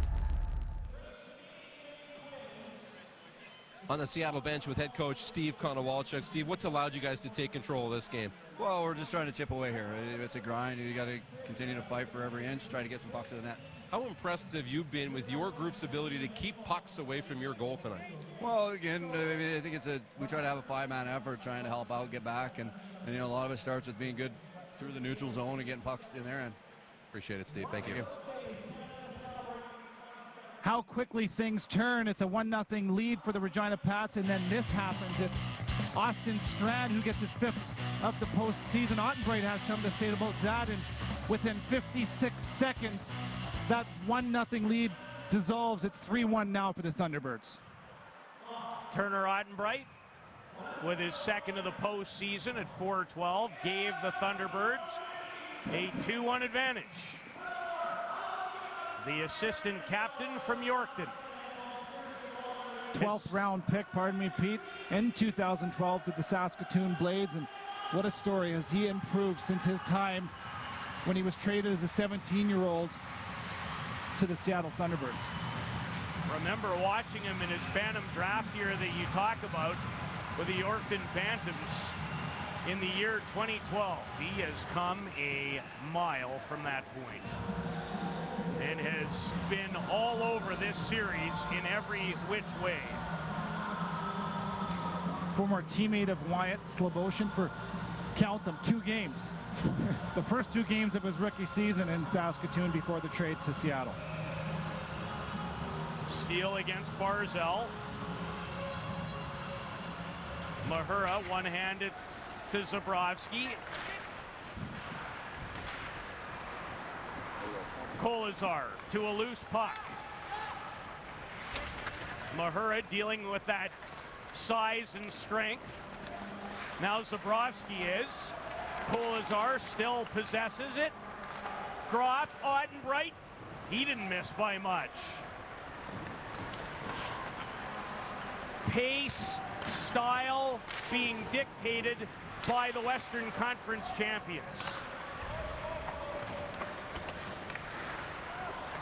Steele in after a loose puck, backhand pass.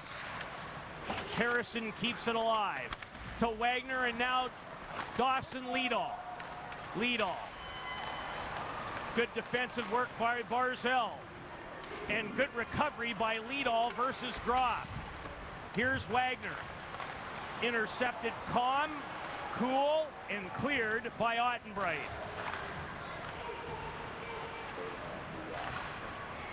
Philip All off his stick. Harrison bats it back to the Ottawa 4th rounder. Huge win for the team he's a prospect of today in overtime against the Rangers. Sloboshan broken up by Hyman. And Niles content to send it into Regina territory. Just feel it in the building. Well, and you sense that Regina is getting away from what makes them such a special team. They're a team that's built on depth and skill. They've got all sorts of speed and a puck possession team. And to have an opportunity to climb themselves back into this game, they've got to be good with the puck in their stick. Here in these last couple of shifts, we've seen them guess a little bit, perhaps, throwing the puck away when they have it. Here comes Adams. Hyman will just shovel it. Hobbs avoids a big hit attempt from True. Henry bowled over. There is no doubt that Seattle, their game plan is being as physical and finishing every check they can. Well, Connor Walchuk talked to me about that this morning, and he says it's nothing that we're looking to do differently. It's just part of who we are. They're a team that has big D-men, and they're a team that has physicality, a big part of their structure. And you're going to see in the neutral zone there, Tyler Adams gets bound up, and he's going to take a 2-minute tripping penalty. Opportunity number 5 of the game on the power play for the Pats. Enser in a race with Mahura. Hobbs to Liedall. Liedall versus Volkin on the backtrack. Bear an opportunity. Neatly leaves it for his defensive partner Ottenbright. And Mahura, nice pinch to keep it in. Watch all the little battles. Right now, Seattle's winning the majority of them. There's another indication. Couldn't agree more. You look up ice and Nolan Volkin on the forecheck, killing valuable time.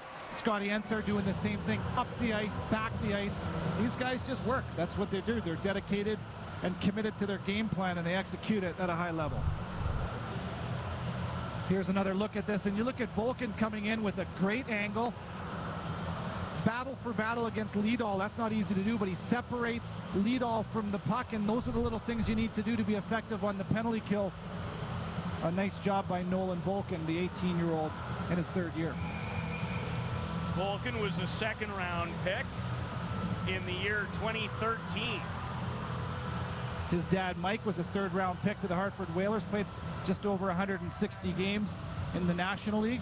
His grandfather, Michael Sr., played in the CFL in 55. He won a Grey Cup, so some bloodlines athletically as well in his family. Indeed.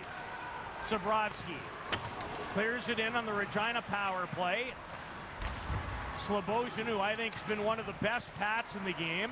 Harrison, Zabrowski, back to Harrison, traffic in front. Shot block courtesy of Hyman, and backhanded out by True. Alexander True, you want to talk about someone who typifies and embraces all the little details. Oh, there's a penalty. Donovan Niles will get the gate. Check from behind. And here's a very critical 43 seconds of Game 2 upcoming. Well, Pete, you talked about those two power plays for Regina in the first. They didn't capitalize, and you talk about big moments in the game. Well, here's another one presented to the Regina Pats. There's the hit from Niles, and for 43 seconds, the Pats will enjoy another 5-on-3. You got to believe that they've got to make something happen here as Seattle looks to be good, getting better shift by shift. Pats working on power plays 5 and 6 with Niles joining Tyler Adams in the penalty box. The other thing about having power plays when they don't work, Pats have played a lot of the same players for the last 10 minutes of the frame. Pay attention to the structure, and every time the Pats get the puck up top, they're looking to get the puck to the net, and there's just no lanes. I think that they have to make at least 2 crisp passes to open up a lane. They got to get the puck to the middle of the ice. Down to the half wall, spread out those defenders, get the puck to the middle of the ice for quality opportunities. Dave Strush drawing up the plan. Pats use their timeout in a very important juncture. Down 3-1 in the game, 1-0 in the best-of-7 series, and a 2-man advantage for 43 seconds.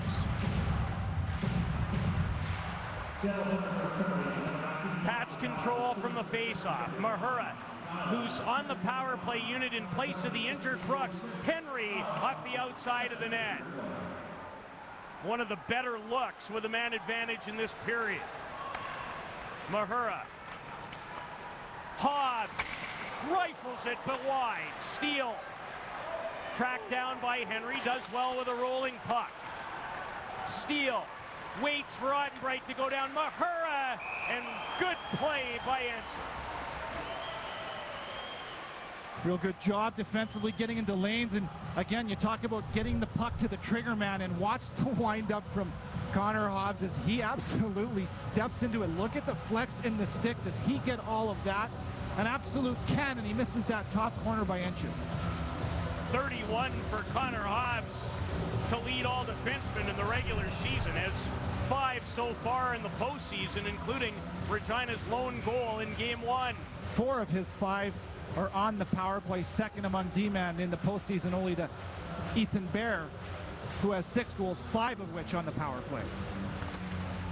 Just 7 to go in the 2-man advantage. Steele dealing with the linesman and a bouncing puck. Sam Steele, Mahura exchange, Adams out of the penalty box. Steele, wrist shot, rebound, they score! Josh Mahura, and the Pats are within 1. Gutsy effort, a real gutsy effort. Sam Steele has the puck. While he has the puck, the penalty, the first of the 2 penalties expires, and I'm pretty sure I saw Sam Steele look to the penalty box, recognized, watch him here. Watch him as he looks up right there. He notices they're coming out of the box. It's 5-on-4. Put the puck to the net, but it takes 3 opportunities. There's 1, there's 2, and there's 3. What a good job by the defenseman Mahura, injecting himself up to that backdoor post. And again, the 3 opportunities it took to beat the defenseman and the goalie Stankowski. So the Pats on their 6th power play of the game find the mark, lead all, a draw and assist. Here comes Wagner! Robbed by Stankowski. And there's a save we might remember as this night continues to unfold. Well, those saves are becoming hard to remember because there's so many key saves as he has been tested a lot, but I love the bump up. How about Wagner starting on time after that neutral zone face-off? He jumps to an open puck, and wow, he comes close to evening this game up. After we saw Seattle score 3 in under 60, Wagner makes his bid to get 2 in under 10. Mahura's 5th from lead all and steal. Steele's second point of the game at 18:35 and has the crowd back in it. Pair of 13s.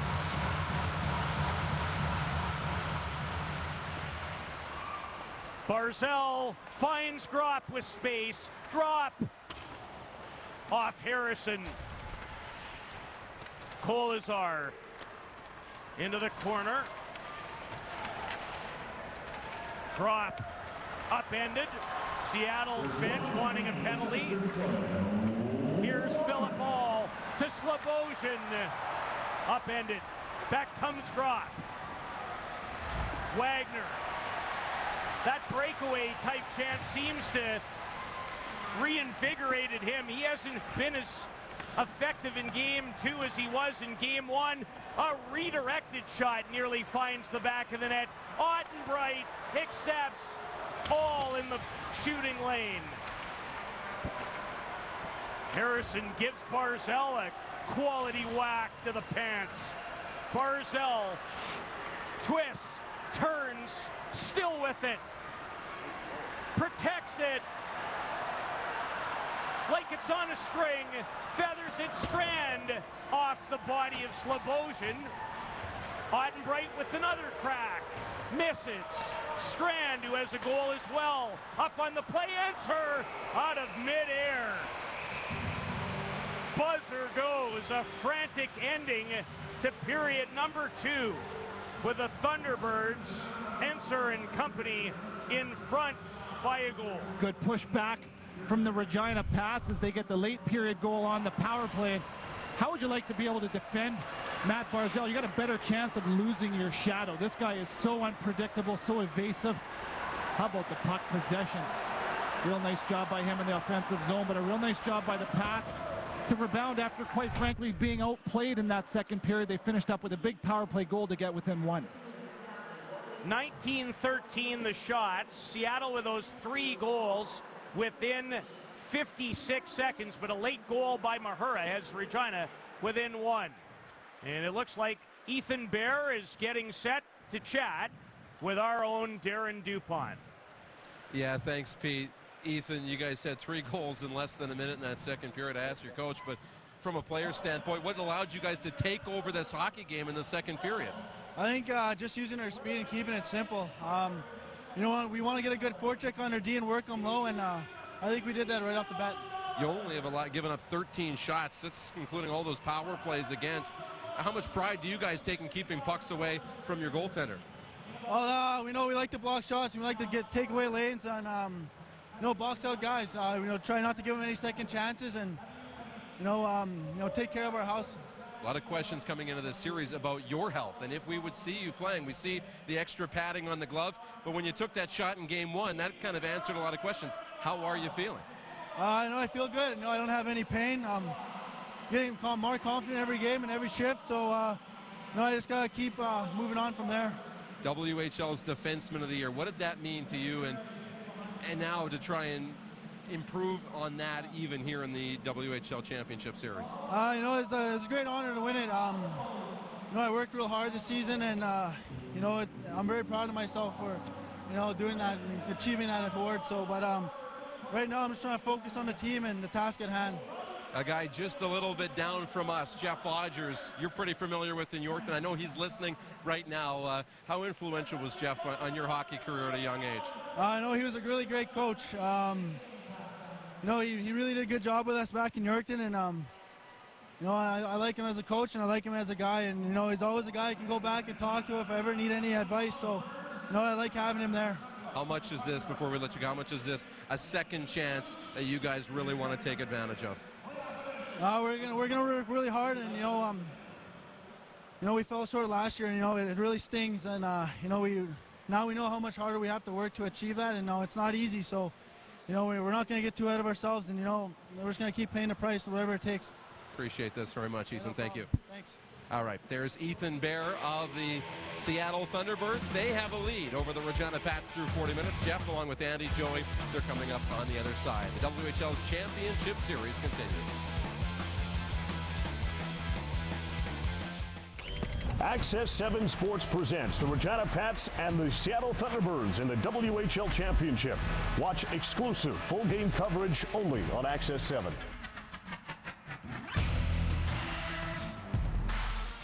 Come join a Canada 150 celebration as the RCMP Heritage Centre presents the Tattoo Royale. 2 spectacular performances May 23rd and 24th featuring the world-famous RCMP musical ride. Music, dance, masked pipe and marching bands, police and military displays, and an array of performances and entertainment for the whole family. A Canada 150 celebration Tattoo Royale featuring the musical ride. Presented by the RCMP Heritage Centre May 23rd and 24th. Tickets now on sale at the Brandt Centre box office or online at Ticketmaster.ca. Join the conversation. Tweet at @myaccess_CA. Like us on Facebook. Subscribe to our YouTube channel to find out what's new on Access 7.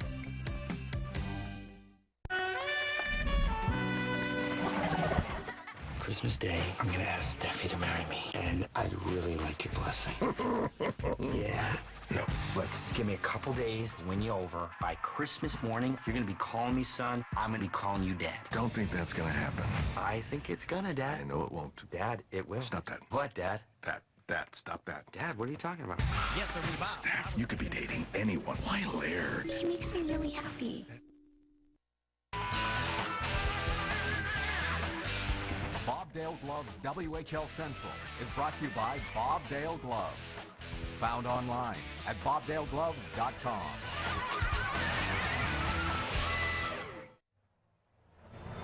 Well, defensemen doing 3 of the 4 goals in that second period. Seattle has taken a 3-2 lead over the Regina Pats and trying to head home in this WHL Championship, up 2-0 with the third period still to come here at the sold-out Brandt Centre. Welcome back to Bob Dale Gloves, WHL Central, alongside Joey Kenward and Jeff Odgers. 3 T-Birds goals in 56 seconds. A big turning point in that second period. Jeff, what changed for the Thunderbirds in that middle frame? Well, it really was a big momentum shift, and it really is. The first one came off a face-off. Actually, Regina won the face-off.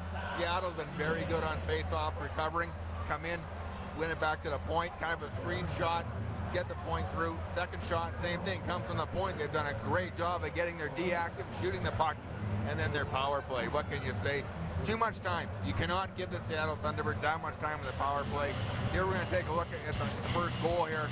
Strand with a shot through, Buziak in front, True in front, but just a nice shot here by Turner Otten right off the cycle. And then the power play goal here, big Alexander True going to the net. All shots coming from the point to start it, getting them through. Seattle defense doing a great job. And when you're getting goals from the likes of Austin Strand and Ottenbright, defensemen in a game where you're having to play some catch-up hockey, Jeff, you've been around the game a long time, that lifts up the bench.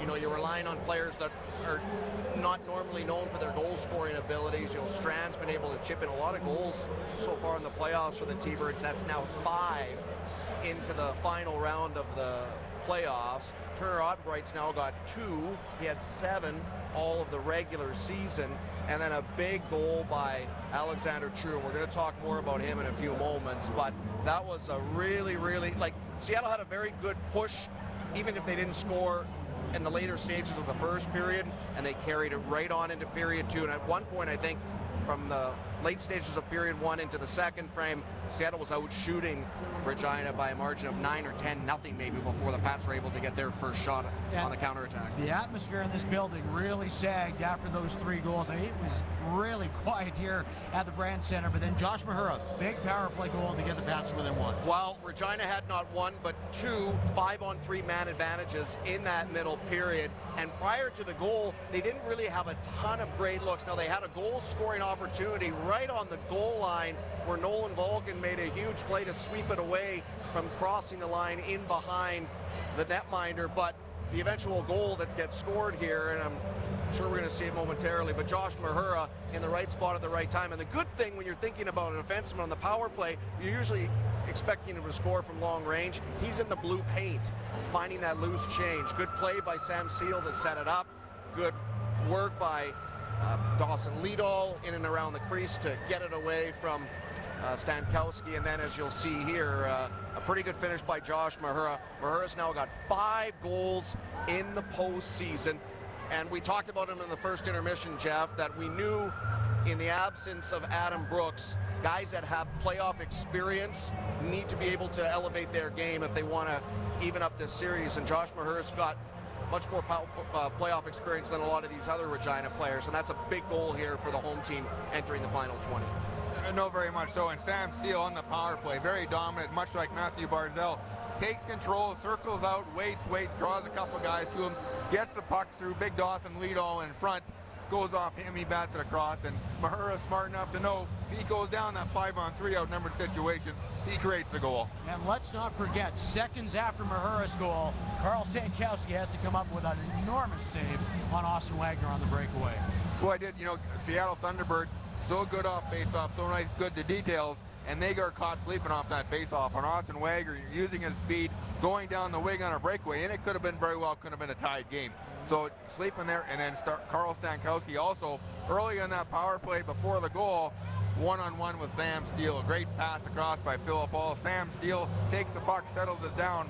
Stankowski actually outweights him and makes the big save. So once again, the kid comes through when Seattle needs him. Ethan Bear talked about with Darren DuPont at the end of the period about learning the lesson from last year and paying whatever price you have to pay. And never forget, Wayne Gretzky said that after the '83 championship, the ice bags in the New York Islanders dressing room, and then the next year Edmonton won. Seattle's learning the lessons, and they've only given up 13 shots tonight. Well, we talked about it after last night's game when they won in overtime, that really put what happened last spring in the rearview mirror when they lost 3 of their 4 games to Brandon in the league final by close overtime finishes. And for the psyche of the group, and the majority of the players inside that visiting locker room tonight were here 12 months ago and just didn't have things go the way they wanted them to. That's a big victory last night. That's a really important second period. I spoke with Keegan Colasar prior to the start of game 1 last night, guys, and he said really the only downside to our play through the first 3 rounds of the playoffs have been our second periods. They've been, for whatever reason, 20 minutes of play where they have maybe let things get away from them or maybe lost their focus. That was the ideal focus that a visiting team wanted, to score back to back to back in less than a minute, and now they're well deserving to have a 1-goal lead going into the final 20. Speaking of Keegan Colasar, what do you think tonight, Jeff, in his return after the 1-game suspension? He's been very good. That line's been so effective. A little bit sluggish to me. I expect a little bit more speed. The 1 game off, getting back in the series, but you can see he shows flashes. So hard to move when he's in front of the net. When he gets the puck down low, he's good at cycling the puck. But to me, Colasar not moving his feet like we have seen earlier in the year. Import players in this series, 4, and all of them have played a big impact in the series so far and on their way to being here in the championship series. Those import players, Sammy Moylanen for the Seattle Thunderbirds and Alexander True, who scored tonight. Sergei Zabrowski on the other side for Regina, and Philip Hall. Yeah, let's talk about the T-Birds for starters. Moylanen, the finished product, is expected to be probably picked in the top 3 to 4 rounds in the upcoming NHL draft in June in Chicago. We really haven't noticed him too much through 5+ periods so far in this series, but he's been a pretty important piece as to why Seattle was able to get here. 4 goals, 8 helpers, scored some big goals in round number 3 against the Kelowna Rockets, added Alexander True. Now, True, with that power play goal tonight, is tied with, he's tied atop the scoring lead with 9 goals with Keegan Colasar for the Thunderbirds going into the 3rd period.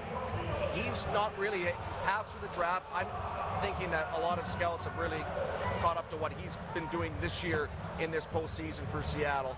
You've got 18 points right now. That's pretty impressive for an undrafted player out of Denmark. Now, on the flip side, for the Regina Pats, obviously Philip Hall, who has been a big addition for them offensively this year, has had a relatively quiet start to the final, but he had a pretty good opening 3 rounds for Regina, was able to put up some points. He's first in WHL rookie scoring in the postseason.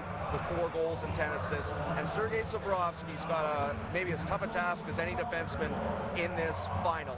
The fact that even though he hasn't scored a goal, he does lead the league in plus-minus, going into this game at a +22 clip.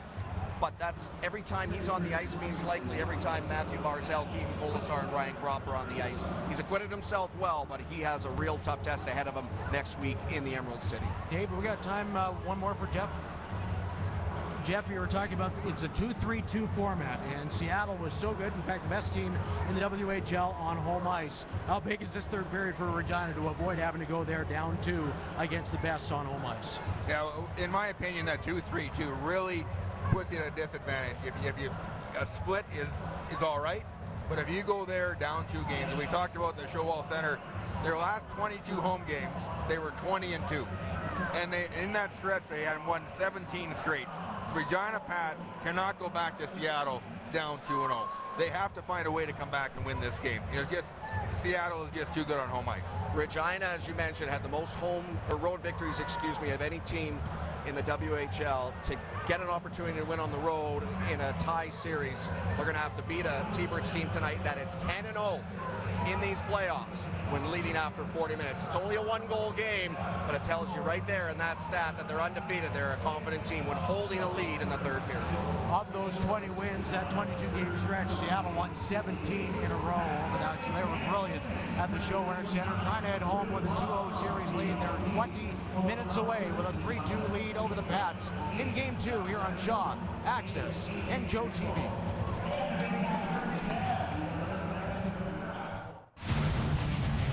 Levitt Machinery WHL Hockey is live on Shaw. Catch the NHL stars of tomorrow today. The road to WHL Championship glory ends here when the Regina Pats battle the Seattle Thunderbirds for the right to be crowned Edge&Out Cup champions. For complete playoff broadcast information, visit shawtv.ca or whl.ca. Hi, I'm Don Taylor here at Levitt Machinery, inviting you to watch Levitt Machinery's WHL on Shaw.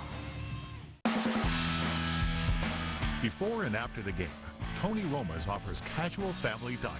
Tony Roma's, a family destination, legendary ribs, and famous for so much more.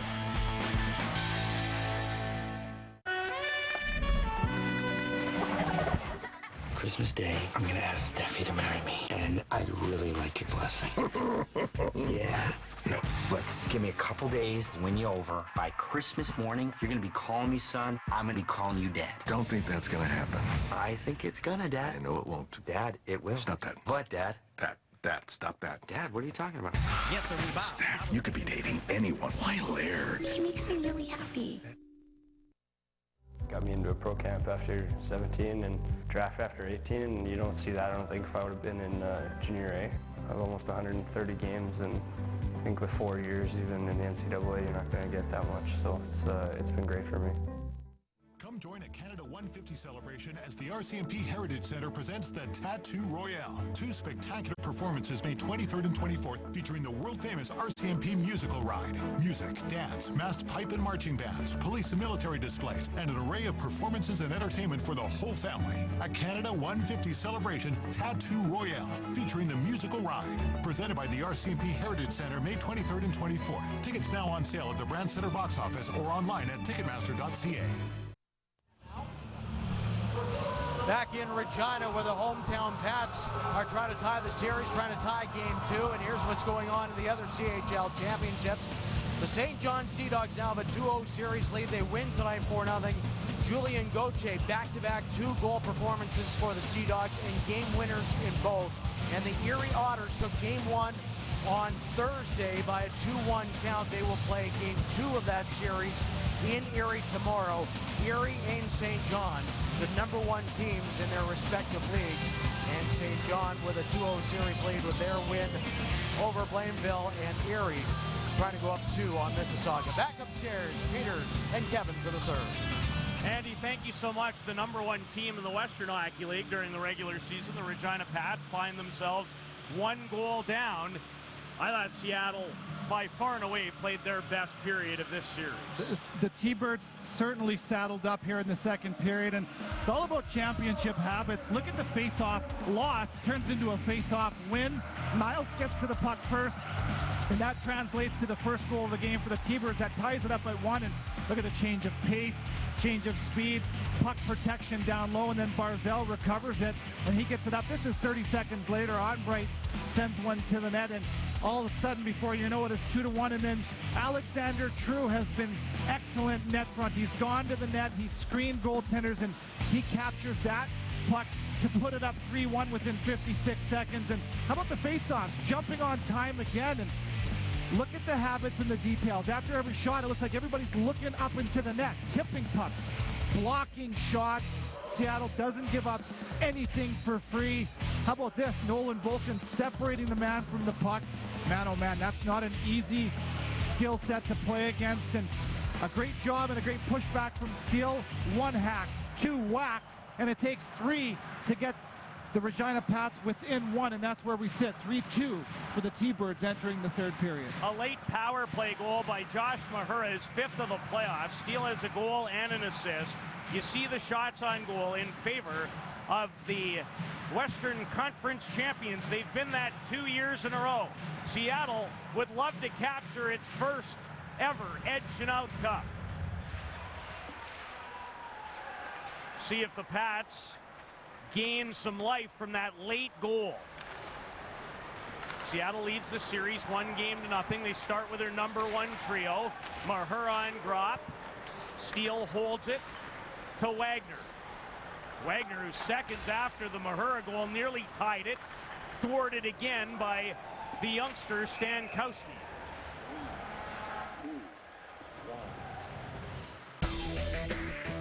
Levitt Machinery is a proud sponsor of WHL on Shaw. Need a lift? Stack it. Reach it. Lift it. Levitt. We talk about the Pats needing something good to go their way early. They got that in the first period, and I think they needed something to go their way late in the second, as they got heavily outplayed in my mind in that second period. But with a all-important power play goal late in the period by Mahura, they get themselves within 1 and a big reset, and they'll be looking to build off of that momentum here in the third. Well, everyone up at their bench as Tishka squeezes out Wagner, and the Pats make wholesale changes less than a minute in to period 3. Game 3 set for Tuesday night at the ShoAir Center in Kent, Washington, and we'll have it all for you at 7 Pacific time, 8 Saskatchewan time, as Volkin went to the net with authority. Couldn't direct it on target. Henry sends it in deep. Slobozhin, a whack at it from Henry. Couldn't swat it out of midair. And here's Enser. Scott Enser working against Harrison. Enser tests Brown, who kicks out the pad. Reese Harsh lets it go. Stopped by Brown as well. Slobozhin clears it in, takes a wallop from Strand, and the young netminder plays it to an open wing. There's some hockey IQ from the goaltender. Good decision. Here comes Tyler Adams. Puts on the brakes. Strand was open. Goes off his skate. Strand opened the scoring in that barrage of 3 in less than a minute. Niles in front off a Regina player, and that was not an easy stop for Brown. Good decision by Niles. Got nothing better to do with the puck. You might as well throw it at the mesh. Buziak in pursuit. Stankowski, Holmes in the corner. Referee is there. So is Alexander True from Copenhagen in Denmark. Big hit by Wagner. He's looking for the puck again and has it. Swings it wide. Bear first to it against Steele. Barzal digging after it. So is Wagner. Steele tries to kick it to Wagner. Barzal protects it beautifully. Can't do it any better. Here comes Matthew Barzal weaving in. Barzal wrist shot. Hobbs in the lane. Kolizar shoots it wide. Big Keegan Kolizar, the Columbus third rounder. Look at that strength. Gropp. Wrist shot deflected in front. Blocked by Hobbs. Back comes Steele. His saucer pass down the ice where Ottenbright takes over. He's had a quality game. Off a body, and Hobbs will have to go back and track it down. Watched closely by Volkin. Here comes Hobbs.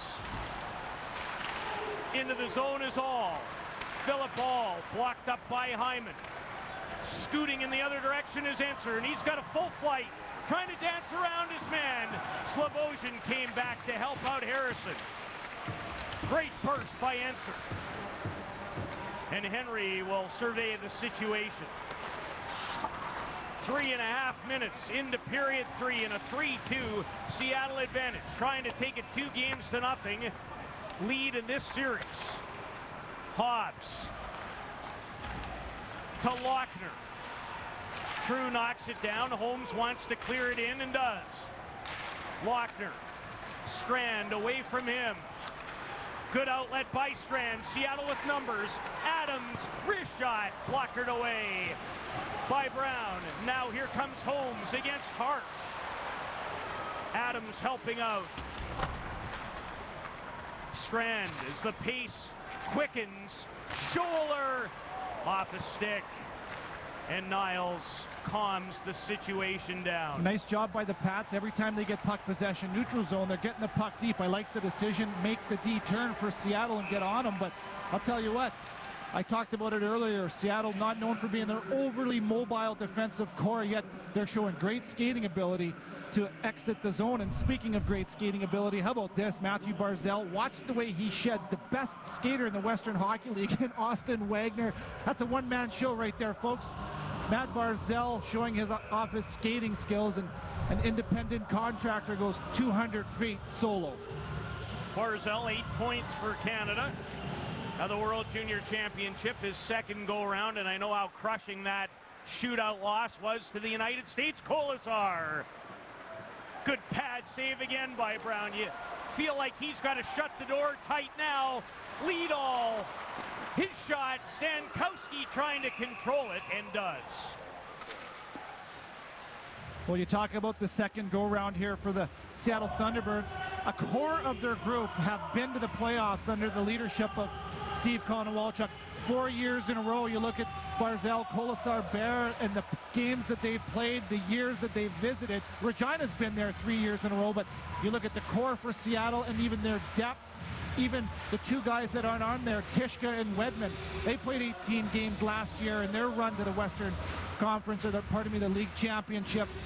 Experience, they got it, and it's showing here tonight.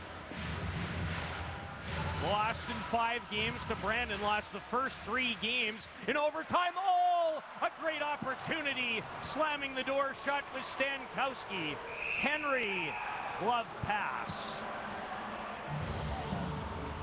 We've talked about Seattle doing a real good job, and I've loved their jump off of faceoffs. Even faceoffs they lose, they seem to capture, but a nice job here by Regina. They lose this one, but their hunger and desire to get the puck led to a great opportunity to score off of an O-zone faceoff. And here's another look at it into the mosh pit. Out comes All, and he gets the backhand onto Stankowski. Slobosian, clean faceoff triumph. Zabrovsky the shoot in, and Moilenin an exit. Jared Tishka from Calgary, rated number 41 by NHL Central Scouting amongst North Americans. Stolen. Oh, he scores! Philip All on a spinorama, and we're tied at 3. One of the faces for the Regina Pats that they desperately needed to show up on the score sheet. Adam Brooks out of the lineup. You knew you needed guys to step up, and this is a puck that was well within the control of the T-Birds. Tishka to Aaron Hyman. The puck bobbles on him, and a real good job getting to that puck by All. Look at him spin and fire a real evasive release. There's the bobble, a good stick. I love the way that All separated Aaron Hyman from the puck, and he takes no time at all. There it is, spin and fire, and that deceptive little release. Fool Stankowski. We're knotted at 3. Pats look to be down and out in the second period, but they've fought back from 3-1 down. Philip All has his 5th of the playoffs. 5:20 into the third to tie it. Now, what kind of response will we see from the Thunderbirds? Mahura for Buziak. Lochner protects it. Stapled to the boards by Strand. Here comes the sellout crowd. Buziak. Lochner. Holmes. Block. Buziak. Robbed by Stankowski. And then Buziak lost an edge. Great chance for Braden Buziak. Good pressure and a bump-up shift, and you can feel the energy on the bench for the Pats in the building for Regina. And this is Regina hemming in Seattle on the bump-up shift. How about Buziak finding himself all alone in the most dangerous real estate on the ice? He winds up and tees off, and Stankowski comes up with a huge positional save, and no big surprise to see the rebound head to the corner. Buziak had 2 key assists in a come-from-behind win in Game 6 against Lethbridge. Remember, the Pats were down 3-0 less than 10 minutes in Game 6 before recording a 7-4 triumph. They've battled back from 3-1 down tonight. Kolazar hit Barzell in front. Liedall sweeps it to center. Tyler Brown to Wagner for Sam Steele. Steele into the zone and Liedall. Liedall puts on the brakes. Bear flips it. Held in by Mahura, who scored that late second period power play marker. Now here's Kolazar with Barzell. Knocked off his stick.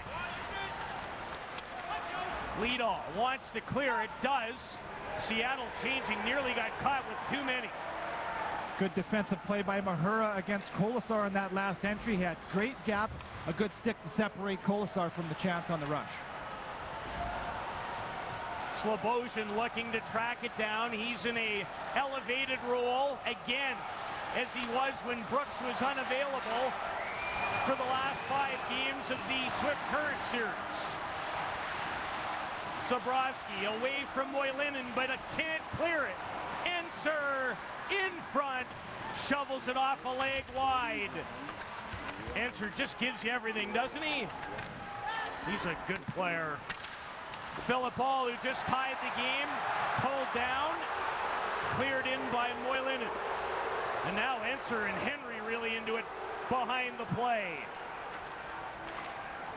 Lochner takes a shoulder from Adams. Buziak. Good work by Ottenbright to take the hit to make the play, and here comes Adams. Hobbs pressured by Adams, and the Saskatoon product gathering speed enters the zone. Lochner kicked out confidently. Holmes fans on a slap shot try. Niles, he won it in overtime last night, 14 seconds in. Tatru has a goal tonight. Niles from nearby Grenfell. Bear finds Tishka. In the shooting lane is Harrison. Ooh, a dangerous pass. Gropp fired it wide. What a chance for Gropp. Steele to Liedall with Wagner as Kolazar bulls Liedall, and pretty quick shot from Wagner.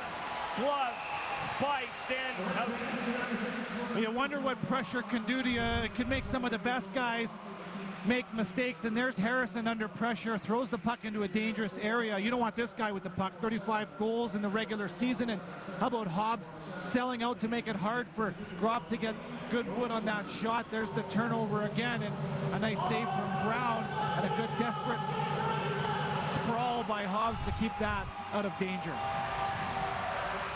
Ryan Gropp has an assist in this game. Remember, he had a wonderful chance with 30 seconds last night in regulation to win it, but Brown foiled him. Mahura nearly lost his balance, but able to clear it in. Slobozhin to All, who tied it at 5:20 of the period. Slobozhin backhander. Henry tied up by Hyman. Slobozhin looked like it almost went right through the crease. Pats pressing for a go-ahead tally. Ottenbright all knotted up with all and cleared ahead to Kolazar.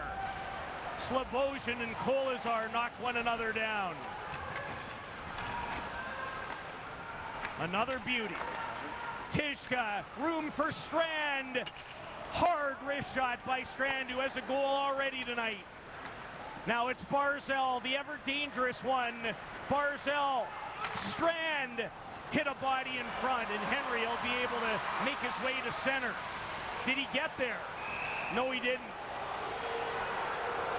Oh, and Regina is hot at their bench.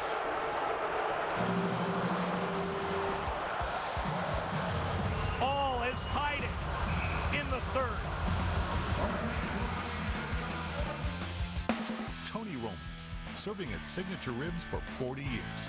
With an expanded menu including steaks, chicken, and seafood, Tony Roman's is a family dining destination. Tony Roman's, legendary for ribs, famous for so much more. Hey. Hey. Hey. Hey. Hey, hey, hey. Hey. Hey.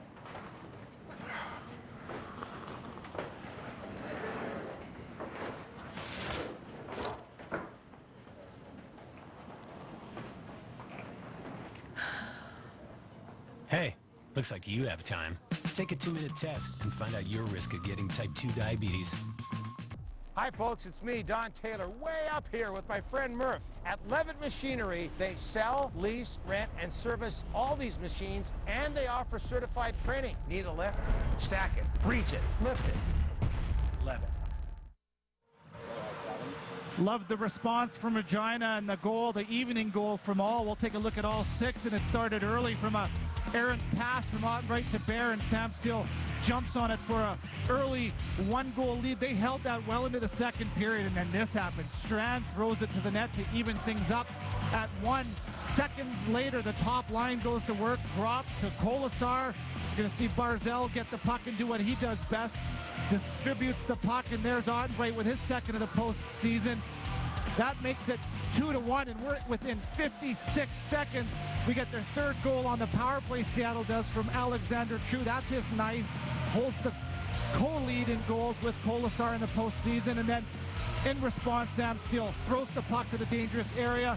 The 1-2-3 whack at it. That gets Regina within 1, and I've really liked their game here in the third period. They've pressured, they've capitalized. How about the stick from all and the deceptive release? That makes it 3-3, and we're watching Regina after an average at best second. They've elevated their game here in the third.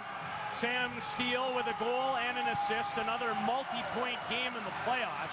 He had 40 of them during the regular season. 10 of those were 4 points or more. Explosive talent. Got 22 games with 3 or more points. All. Back he comes. Puts on the brakes. Cycles it for Slobosian with Henry. Nick Henry versus Tishka. They both go down, all in support. Hyman as well. And Tishka will get up and control the puck. Tishka for Moilanen from Sipoo in Finland. Gold medal champion, the U18 championships last year in North Dakota for Finland, representing his country. I have a feeling he'll be in a World Junior in the next couple of years.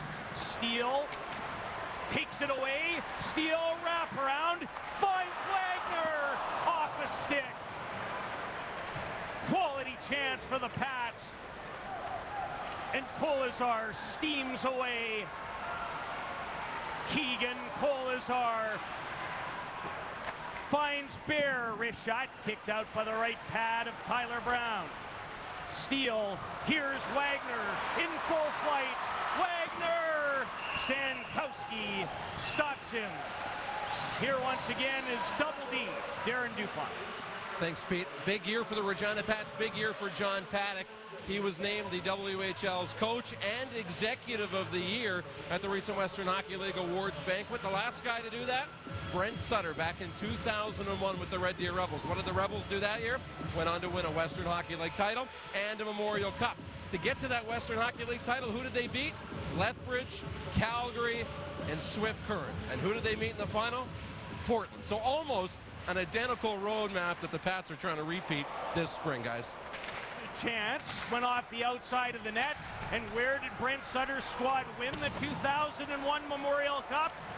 Right here, with an overtime triumph over the Val d'Or Ferrer. Strand, good composure on the outlet.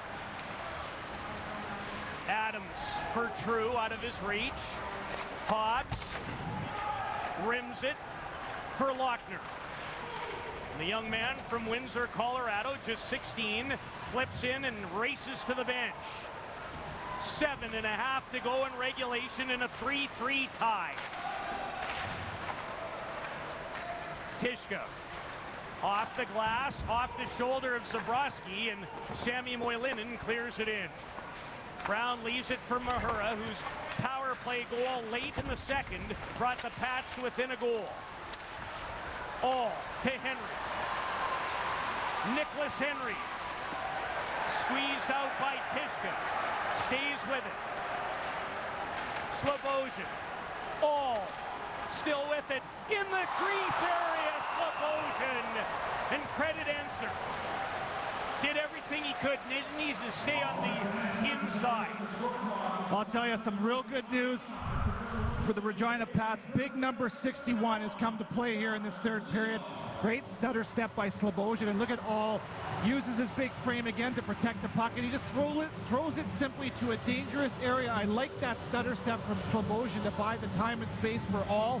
He got the game's evening goal and comes that close to going ahead. I've liked this third period, to say the least. All's looked like a brand new player. Yep. A member of Sweden's World Junior team in Montreal and Toronto, where he had a couple of assists. Sergei Zabrowski, he was there too for Russia. And his wrister held on to by Stankowski. What impresses me about this third period for Regina is the fact, yes, they've rebounded after a flat second. They weren't good. They've come back in the third and they've tilted the rink in their favor, but it's not because of Seattle taking a step back. Seattle's playing the game the right way. We're just seeing Regina playing to their potential. Barzell did get to center. Oh, are the Pats hot? Every coach was jumping up and down in disgust. Steele with it to lead all. Emotions so high. Why wouldn't they be? Mahura fakes it. Blocked in front by Barzell. Boy, his two-way game has really grown. Stole the words out of my mouth, Pete. He's down low. The centerman in the lane blocks the shot, and because of him, the puck is 200 feet away from his goaltender. That's the area that will get him to the National Hockey League next year. Lochner accepts the pass, races in after it. Now the Pats bench, it will really be upset because this is icing this time. Isn't this the way it should be? Both teams, they've got a hate on for each other. They have since shift one last night, and it's carried and it's grown. And it's just the result of two teams that think they're the best and want to be the best. See Barzell there in the defensive zone there again. There's the example. I'm not sure we would have seen that play 365 days ago. Great defensively. Well, what he does offensively speaks for itself. He's really improved his 200-foot game. 3 points in the series for Barzell, an assist tonight, a pair last night. 79 points in just 41 games during the regular season. He had 60 points in his final 28 regular season games. I mean, over 2 points a game, on fire. How about the 110-game point scoring streak? 1 goal and 24 assists for 25 points. That's not run-of-the-mill. Ooh. Brown looked a little uncomfortable there. Good knockdown by Slobosian. Here comes All again with Henry. Philip All turning in the corner. Holds it, shoots it, but it's blocked. Bear and Henry in quite a tussle. Strand there, All there. Slobosian there, but it's All. Henry for Slobosian, trying to get to the net. Back to Mahura, blocked by True. Pats pressing for a go-ahead tally.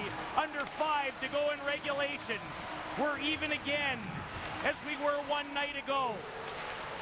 One team desperate to keep the other to the outside, the other desperate trying to get the puck to the middle of the ice. What a battle. Sergei Zborowski turned it over. Drop, trying to get a step. And Mahura recovered. How good has his stick been here in the third period? Good gap and a great stick from Mahura's. Negated a couple quality chances from the T-Birds. Hyman to Ottenbright. Swings it behind his back to Kolizar, who returns the favor. To Hyman. Finds Barzell at the line. A stutter step put him offside. Well, you talk about Barzell and the things that he's done, and you said it best. Nothing about him is run-of-the-mill. Look at his last 2 years regular season. 99 games played, 167 points. It's not a misprint. 1.67 points per game. His playoffs past 2 years, 1.55 points per game. World Juniors, he started as a 13th forward in that tournament. 8 points in 7 games, over a point a game. At the U18 Championships, almost 2 points a game.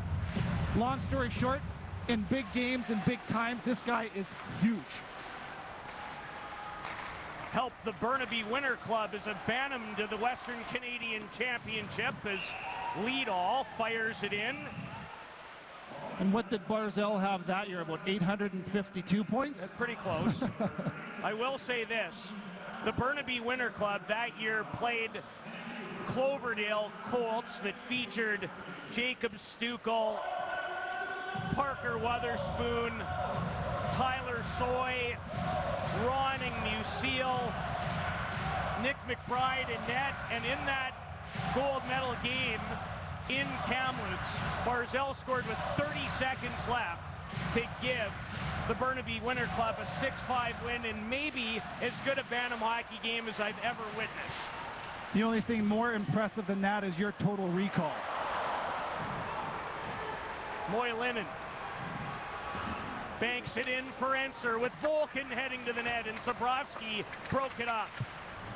Volkin stays with it. Enser mishandles, retrieves it to Bear, and now Tishka. For Ethan Bear, holds it, tries to find a lane. Enser off the outside of the net from a tough angle. Now it's the Thunderbirds' turn to press for a go-ahead tally. It's turned into a whale of a third. How about that change for Seattle, too? Puck possession, they get 2 fresh bodies on the ice in the ozone. Including the dangerous Barzell. Volkin, I've loved his game tonight. Back to Strand. Bear, Kolizar make that, pardon me, off a stick wide. Thunderbird pressure up plenty. Barzell protects it. Tishka, look at the traffic. Strand. Pats are out of gas. Tishka. They need a change. Henry to center, but can they get off? Seattle changed 4 of their 5 players in that shift while they had Regina hemmed into the defensive zone. Great bench management, good heads-up awareness by the players, good leadership from their coach. Hobbs turns into pressure instead of reversing away. Smart glove pass, though, and Leadall just flipped it. Pass dropping out. Here's Wagner, the Calgary native. Wagner to Steele. Hyman plays him effectively. Under 2 to go. Harrison jumped up and they nearly found him. Seattle changing. Here's Steele. Offside. How about the matchups in the one-on-one battles, the games within the games and in the defensive zone? Watch Ottenbright here defend against Wagner. Puck on the wall, good defensive body position. Now Wagner's going to distribute the puck, and watch where the puck comes back to. It's going to the corner. Ottenbright doesn't care. Only thing he cares about, I'm keeping defensive position on this number 27 White. He's been pretty good, and Ottenbright has done a real good bang-up job defending him. Pretty good stick by Kolesar. It's the reason the puck didn't find Harrison's stick. 1:40 remaining in regulation. Are we going to make it to overtime for a second straight night? Last year, the first 3 games of the league final required extra time. Brandon won all of them on their way to a 4-games-to-1 championship triumph over this Seattle team with a lot of experienced players who participated in that set. Seattle won in overtime last night. Lochner. These situations will take your breath away. Zabrowski. Pressure. Seattle with the big line out. Regina's the same as Liedall is able to steer it to the Seattle line. Now Kolesar protects it, driving on Liedall. Has a man open. It's Hyman of all people. Brown's not sure, but he's got it.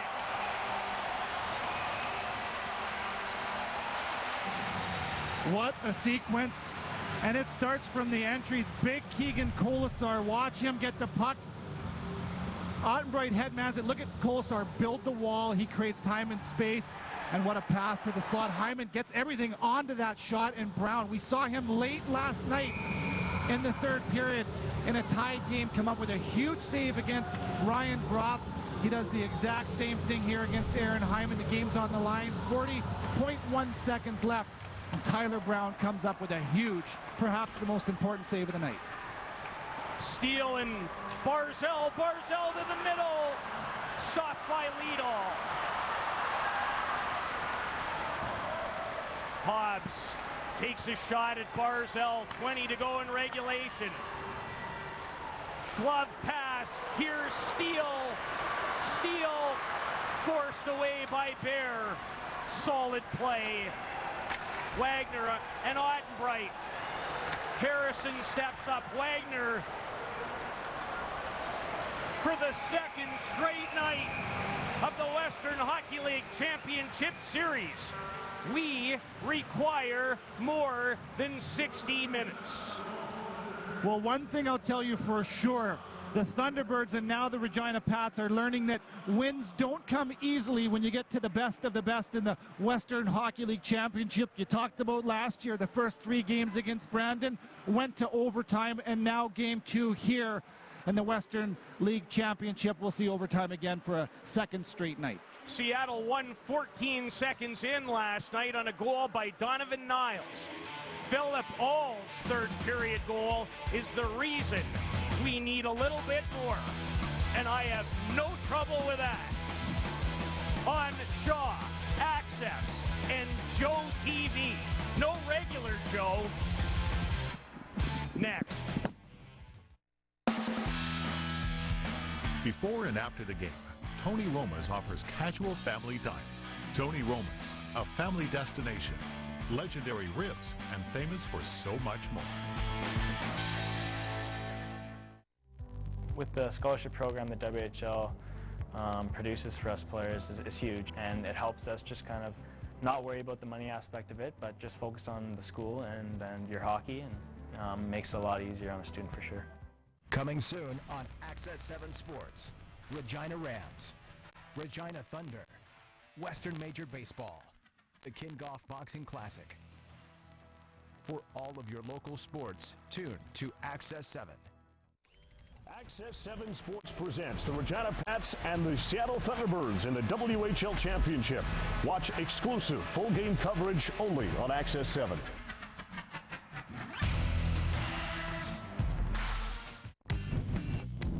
Join the conversation. Tweet at @myaccess_CA. Like us on Facebook. Subscribe to our YouTube channel to find out what's new on Access 7. Come join a Canada 150 celebration as the RCMP Heritage Centre presents the Tattoo Royale. 2 spectacular performances May 23rd and 24th featuring the world-famous RCMP musical ride. Music, dance, masked pipe and marching bands, police and military displays, and an array of performances and entertainment for the whole family. A Canada 150 celebration Tattoo Royale featuring the musical ride. Presented by the RCMP Heritage Centre May 23rd and 24th. Tickets now on sale at the Brandt Centre box office or online at Ticketmaster.ca. Coming soon on Access 7 Sports. Regina Rams, Regina Thunder, Western Major Baseball, the Kingoff Boxing Classic. For all of your local sports, tune to Access 7.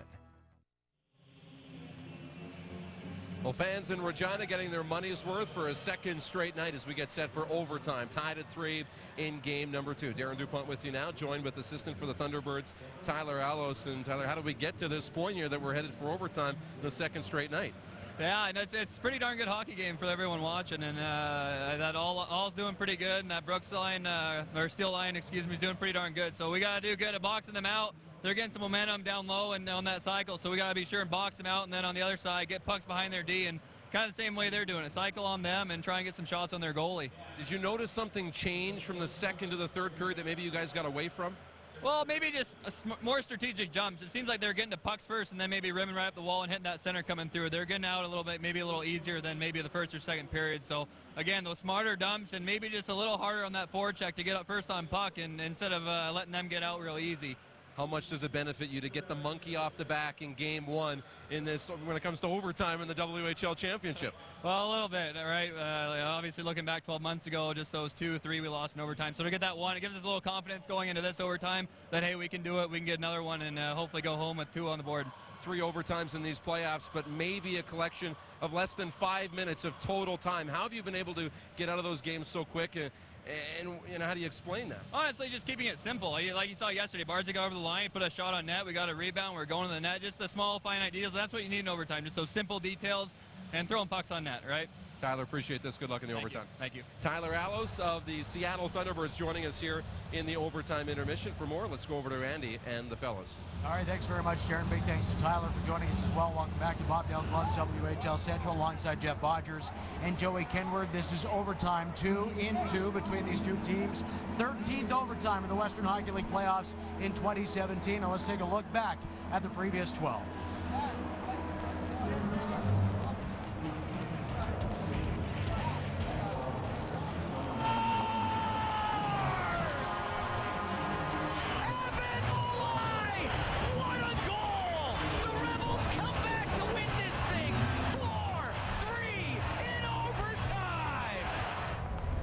Silvertips rushing as now Fontaine to the right side. Tolola steps up, score!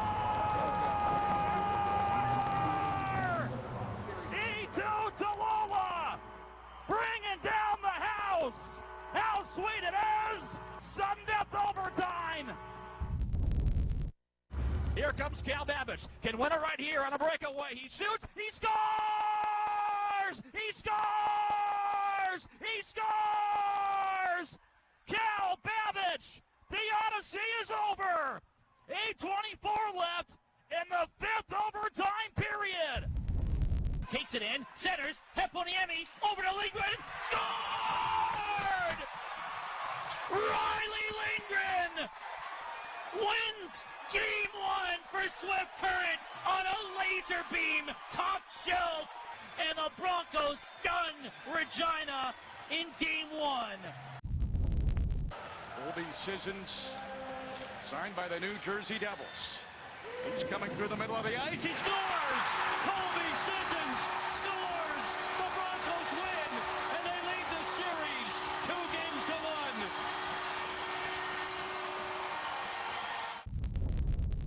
Drop in the high slot, throws a shot to the net, blocked in front, rebound shot, score! Second of the game, Matthew Barzal, and the T-Birds win it 5-4, and they take a 3-0 lead in the series. Demanding a shot. Eponiemi into Lindgren. Closing in, shooting.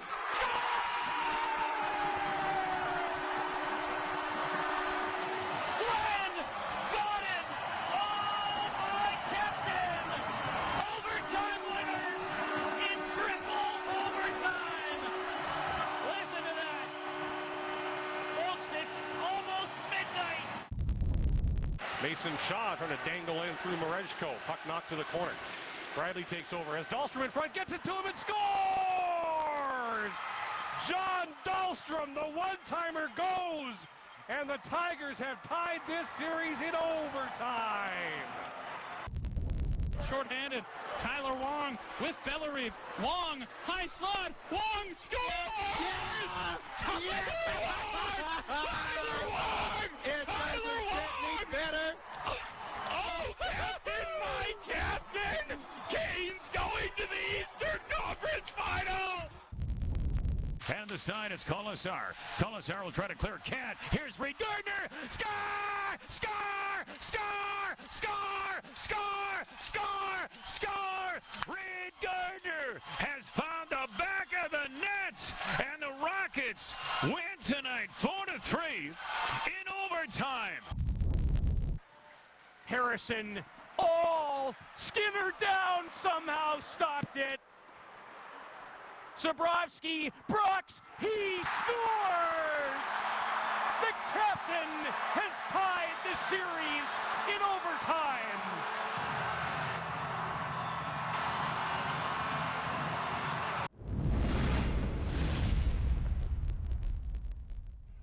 And then last night, Donovan Niles scoring for Seattle, 14 seconds in overtime. Philip Ball, the equalizer tonight for the Regina Pats, sending us to extra time once again.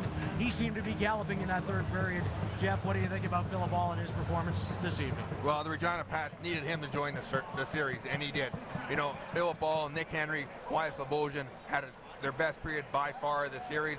You know, John Paddock electing to move Austin Wagner up on that number one line and going with the two rookies, All and Henry, in that line with Slobosian, and they desperately needed to get going offensively. Their first line doing their job, their third line, the Buziak line, doing well, and now you have All and Henry that have been engaged, and since they got that goal, it gave them a little life, a little extra jump, creating some more chances down low. Very important for Philip Ball to have the game he's having so far. Seattle's got the confidence, though, after that win last night, Joey. There's no doubt about it, and we just saw it of all those overtime games. Seattle's only lost once, and that was that Reed Gardner goal at Prospera Place in Kelowna, but they had to feel really good going to sleep last night to have won in overtime in the WHL finale, something they couldn't do in 3 tries 12 months ago against the Brandon Wheat Kings. So, but I give the Pats a ton of credit. 3 goals scored by the Thunderbirds in under a minute in the second period quieted this building right up. Yeah, sure, Regina got a goal late in the second from Josh Mahura, but you could feel this building was really tense to start the third period. It's amazing what one goal can do, and all doing it really changed the complexion of the game, because after that, the ice was greatly tilted right in and around the blue paint of Carl Stankowski, and after that, Tyler Brown had to do his part. Wasn't tested a ton in that third period, but made a huge stop in the dying moments on Hyman. And if that doesn't happen, we're maybe talking about throwing it to a press conference right now from the coaches and players rather than preparing for yet another OT. Yeah, and don't forget, Seattle, they're in the dressing room saying, you know what, guys, we gave them 2 of their goals.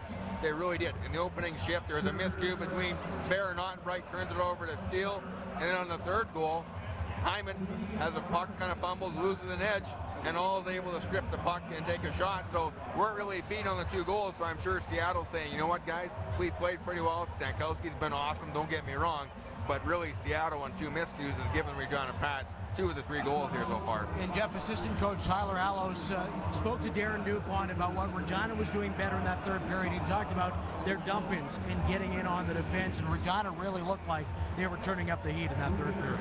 Well, they were, and they had all 3 lines doing it. You know, before you had the Buziak line that was just go all the time. They were playing the right way. Now you have Steele and Liedall and Wagner doing those soft chips. And then when you get that third line to buy in, your second line with Slobosian and Henry and all, it really makes it tough on a D. And you can see the Seattle defense. Last night, they weren't really that exhausted because they had it pretty easy. They weren't pressured. Tonight, much more pressure by the Regina Pats forwards, making life a lot more difficult. And I talked about those 2 goals that were given up. It's no mistake. That's not by coincidence. That's because of the pressure. That leads to those mistakes. That leads to those turnovers. Turner Ottenbright, Joey, he's had a strong game on the back end with the goal, the second one for Seattle. Yeah, and boy, has this kid come to play in the postseason. And a player that had 7 goals in the regular season, wasn't really known as a goal scorer or an offensive-minded player, but a real heads-up play to really take the building out of it after his team had just scored early on in period number 2. Now, we all know his bread and butter is his physical play, his defensive mindedness whenever he hops over the boards, but I think that really lifted up the team on the visiting bench. You had Austin Strand get the equalizer, then right after that it's Ottenbright, and then before you know it, Alexander True on a power play on an ensuing pressure opportunity in and around the Regina goal. That's exactly what the Thunderbirds wanted in the second period, and the T-Birds have not had the best of second periods in the playoffs to this point. That stretch alone, and it's hard to say 1 minute has been a difference, but those 3 goals in a span of under 60 seconds is a major factor. Might not be the only factor, but it's a major factor as to why this game is going to overtime. Jeff, just wanted, we've got about 20 seconds. Regina's 1-4 in overtimes. As a player, is that something that you're thinking about because of that record? You know what? I don't think so. I think they're pretty resilient. I think John Paddock, Dave Cruz, they'll give the speech. They'll, you know, they believe in those guys. They'll make them feel like it doesn't matter. Every game's a new game. It's a new day. Starts all over. All right, game 2. Who will be the hero tonight in this WHL Championship? Last night it was Donovan Niles, Peter and Kevin. We'll find out a little bit who it is this evening. Up to you for overtime. Yes, Mr. Sawyer, here we go again. I bet it lasts longer than 14 seconds tonight. Well, based on the way these two teams played that third period, I'm going to put my money with yours. I really like the response from the Regina Pats in that third period, and it wasn't because Seattle wasn't doing their thing, because they were. Look at the speed and transition. Enzer, man, is he a hard guy to play against? He takes the puck 200 feet by himself. Seattle continued to throw the puck to the net, and how about the individual efforts? We've seen it throughout the course of Barzal's career. He makes hard plays look so easy. He's a hard guy to defend against, and yet I thought Regina did a good job doing that. Blocking shots, keeping the puck to the outside there. That puck doesn't arrive to the net again, and then another turnover off of the stick from a defender from Seattle. Philip All pounces, and I love the release. It was deceptive and it was quick. And how about this shift? This was about 1 minute and 15 seconds. Seattle has Regina hemmed in. They're exhausted. They're on the ropes, and great bench management by Seattle and good awareness by the players. They changed 4 of their 5 players. They're fresh, and they're just getting fresh, more fresh. And Barzal, the one-man show at times, making things difficult on Regina. But how about Regina? They were smart enough and veteran enough to stay to the middle. They're not chasing. No, they know that they're tired, but they didn't panic. They got through the shift. They weathered the storm, and I really give the period in the third to the Regina Pats, and it was played well by both teams. Philip All's 5th of the playoffs, unassisted at .520, has us in the same situation for a second straight night. Donovan Niles won game number 1, 14 seconds into the extra frame last night. Seattle 1 shot away from going home with a 2-0 lead. Game 3 set for the ShoWare Center in Kent, Washington on Tuesday. And we're underway. Seattle is 2-1 in overtime in the playoffs. Regina 1-4. They lost all 3 games in the second round in overtime against Swift Current. How about Seattle regular season when leading after 2 periods? 31-1-0-1. Tipped in front, pass, steal to Wagner, dumped by Ethan Bear. And here comes Bear to Barzal. Soft dump into the corner. Barzal feathers it. Sent down the ice by Wagner, who races off on a change. Regina's exclusively gone with mostly 4 or 5 defensemen. I think Jonathan Smart has even had 1 shift in the game. They're definitely using their 2 go-to guys throughout the course of the night, and they haven't looked like they've depleted. They've played at a high level throughout the course of 60-plus minutes. Brown nearly sent the puck past Hobbs, who recovered well. Slobosian with Henry and all. They tied the game in the third. Regina's lone overtime winner came in game 2 of the Eastern Conference Championship, courtesy of Adam Brooks. Darren. Yeah, guys, well, you mentioned Adam Brooks, that overtime winner, and how much they miss him here in overtime. Of his 5 goals, 4 of them game winners, including that one. So really missing their leader here in extra time, but an opportunity for somebody else to step up and be the hero here in game 2. Slobosian versus Enser. Tishka rims it, set play for Volkan. Harrison, watched closely by Sammy Moylinen. Kick by Harrison to the corner. Henry battles Enser. Enser protects it well. Enser wrap around, slings it wide on the near side. You talk about a torquey player, Enser. Man, does he come out of piles with pucks more often than not. Puck battles, board battles, check mark Enser. 5 goals so far, 9 points in the postseason. Slobosian hits the line, will shoot it. High and wide. Niles, last night's hero, to Adams with True. To the line, kept alive by Niles. Tyler Adams, that gave Brown a headache. But he kept it out. True's loose in front. Good recovery by Zborowski. Seattle pressing for a win, and Brown basically does the splits to kick out the Ottenbright shot. Well, the first shot Brown had to deal with was the change of speed. It was the knuckleballer coming in. It was almost enough to fool him, and that last one had some heat on it. He makes a good leg kick save. Strand doesn't have a stick. Regina had a chance to pressure. And now Bears replaced him and becomes the outlet. To Barzell, in behind him at the line, and offside as Adams chops it in. How about the job that this guy has done, Tyler Brown, and the saves that he makes and the key saves that he makes. We've seen key saves at the end of the third in both games 1 and 2, and there's a look at that change of speed, knuckleball, and then in succession he has one with heat on it, makes a good save, a kick save through a screen, and I've been so impressed not only with the saves again, but the timely saves he's come up with. It's been the matchup almost all night. Steele's line against the Barzell line. Liedall trying to use his strength against Barzell. Wagner broken up effectively by Bear as Steele was in behind him. Hobbs, 5th round pick of the Capitals, nearly turned it over. Steele is offside. Henry doesn't realize it, has to clear the zone, and Tishka will carry ahead. Dumps it in. Hobbs behind his back for Henry. Misses Liedall. And Ottenbright to Enser with Kolizar trailing. Enser spinorama. Harrison broke it up. Back comes all. Regina with numbers. Ottenbright, good work. All carries on. Henry wants to send it deep. Does for Wyatt. Slobosian spins. Tipped by all. Stankowski stopped it on the short side. Enser, the end of a shift, wrists it in. Pass Strand and will be icing against Regina.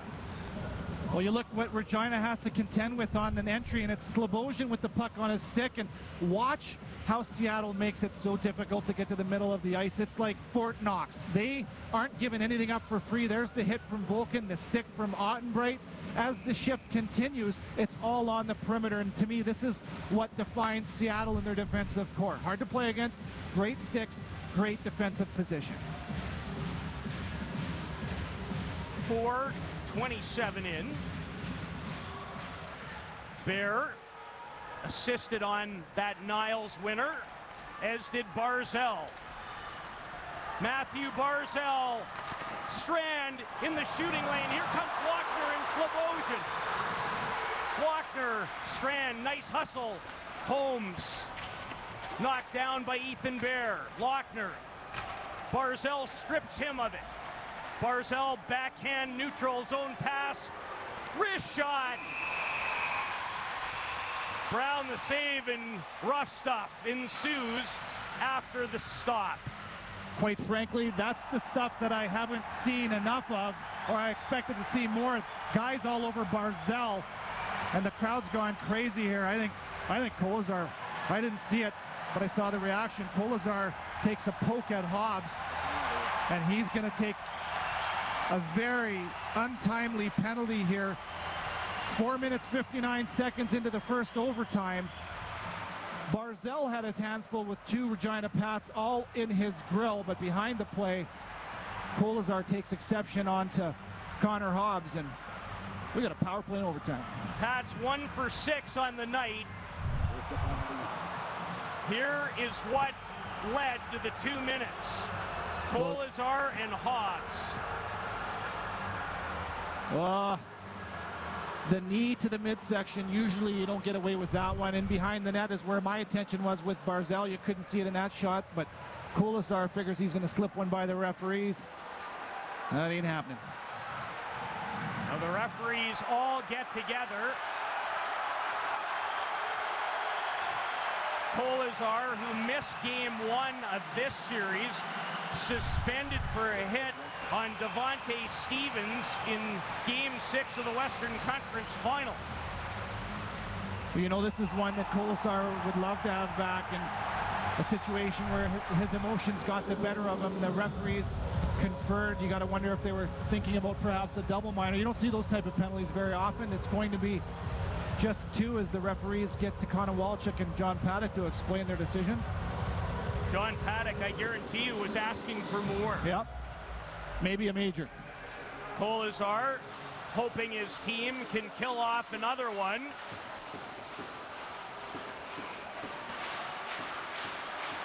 Pats with a chance to even the series in overtime on the power play. Steele, a clean win. Mahura, who has their power play goal in the game. Josh Mahura to Hobbs. Steele, down low, lead all in all. Hobbs tipped, goes wide, went off the stick of Enser into the corner. Pay attention to the middle of the ice area when Regina has the puck. Mahura, he scores! Pats win it in overtime. This series is even.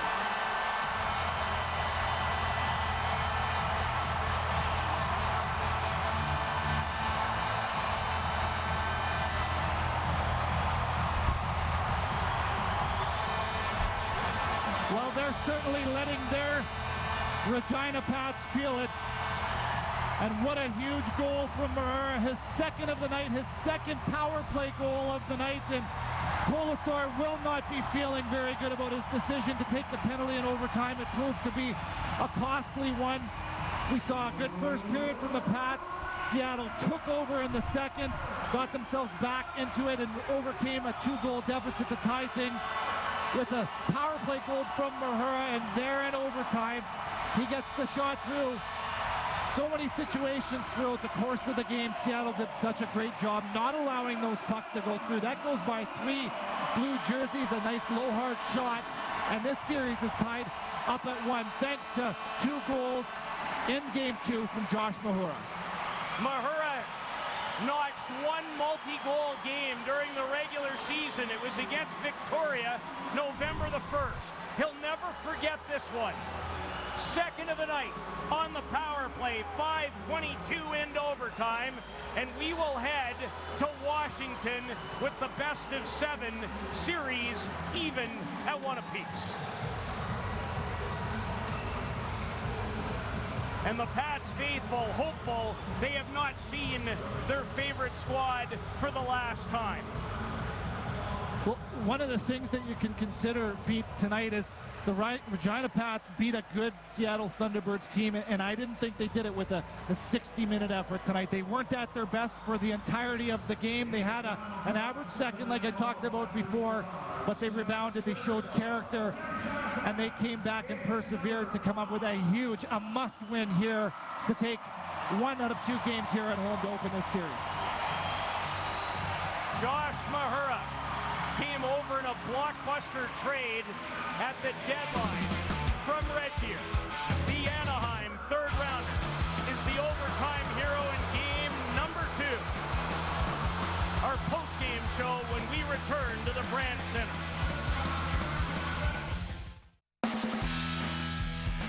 Before and after the game, Tony Roma's offers casual family dining.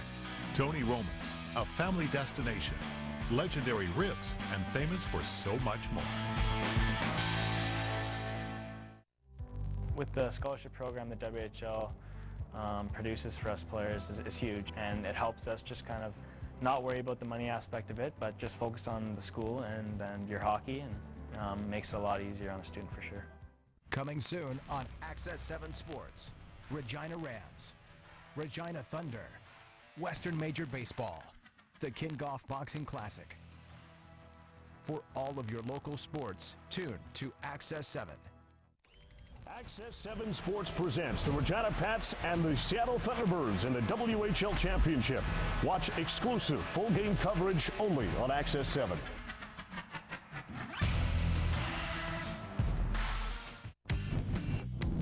Join the conversation. Tweet at @myaccess_CA. Like us on Facebook. Subscribe to our YouTube channel to find out what's new on Access 7. Come join a Canada 150 celebration as the RCMP Heritage Centre presents the Tattoo Royale. 2 spectacular performances May 23rd and 24th featuring the world-famous RCMP musical ride. Music, dance, masked pipe and marching bands, police and military displays, and an array of performances and entertainment for the whole family. A Canada 150 celebration, Tattoo Royale, featuring the musical ride. Presented by the RCMP Heritage Centre May 23rd and 24th. Tickets now on sale at the Brandt Centre box office or online at ticketmaster.ca. Coming soon on Access 7 Sports, Regina Rams, Regina Thunder, Western Major Baseball, the Kingoff Boxing Classic. For all of your local sports, tune to Access 7. Well, the Regina Pats win all 4 of their Game 2s in the 2017 playoffs. They get a 4-3 win tonight in overtime. And the man that got the offense going 50 seconds in, Sam Steele, is standing by with Darren Dupont. Darren. Thanks, Andy. Sam, just take us through what you see in that overtime goal from Josh Mahura. Oh, well, you know, it was a battle down low. We had a huge effort from, I think it was Phillip and Doss down there, and got it up to Josh, and you know, he does what he does best. He puts it in the back of the net. How were you guys able to get back into control of this hockey game after they scored those 3 goals in less than a minute? Well, you know, it's not the first kind of adversity we've had this postseason, so, you know, it's definitely, we don't want to get down like that, but I don't think we're too worried, and we showed a lot of character coming back. How much pressure did you feel tonight to be at your best without your captain in the lineup? Yeah, you know, when you lose a player like that, everybody's got to step up a little bit. And, you know, I thought a lot of guys did that tonight. Is there somewhat of a comfort level knowing you've gone through that with Adam being out in that second round series?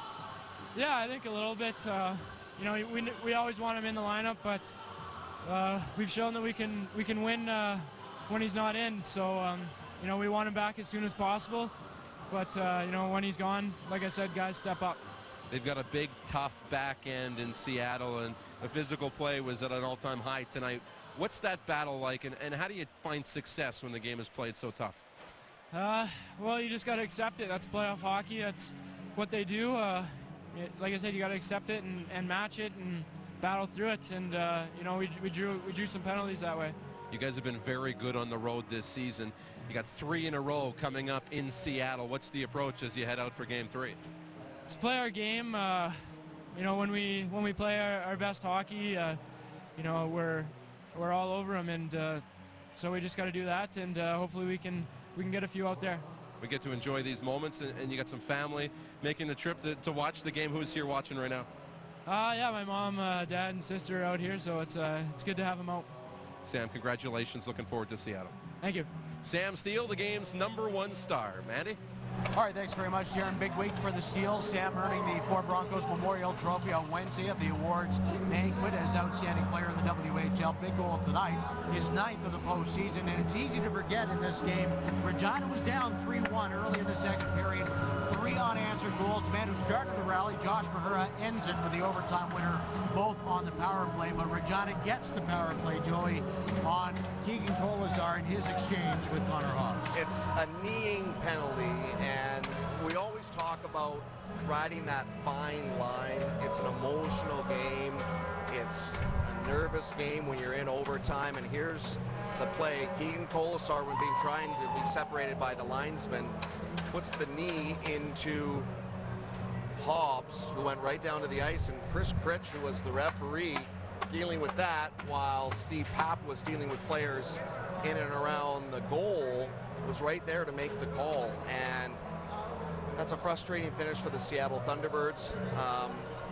And just one of those moments where I'm sure Keegan Kolesar will look back and say, did I let the emotions and the energy of the moment get the better of me?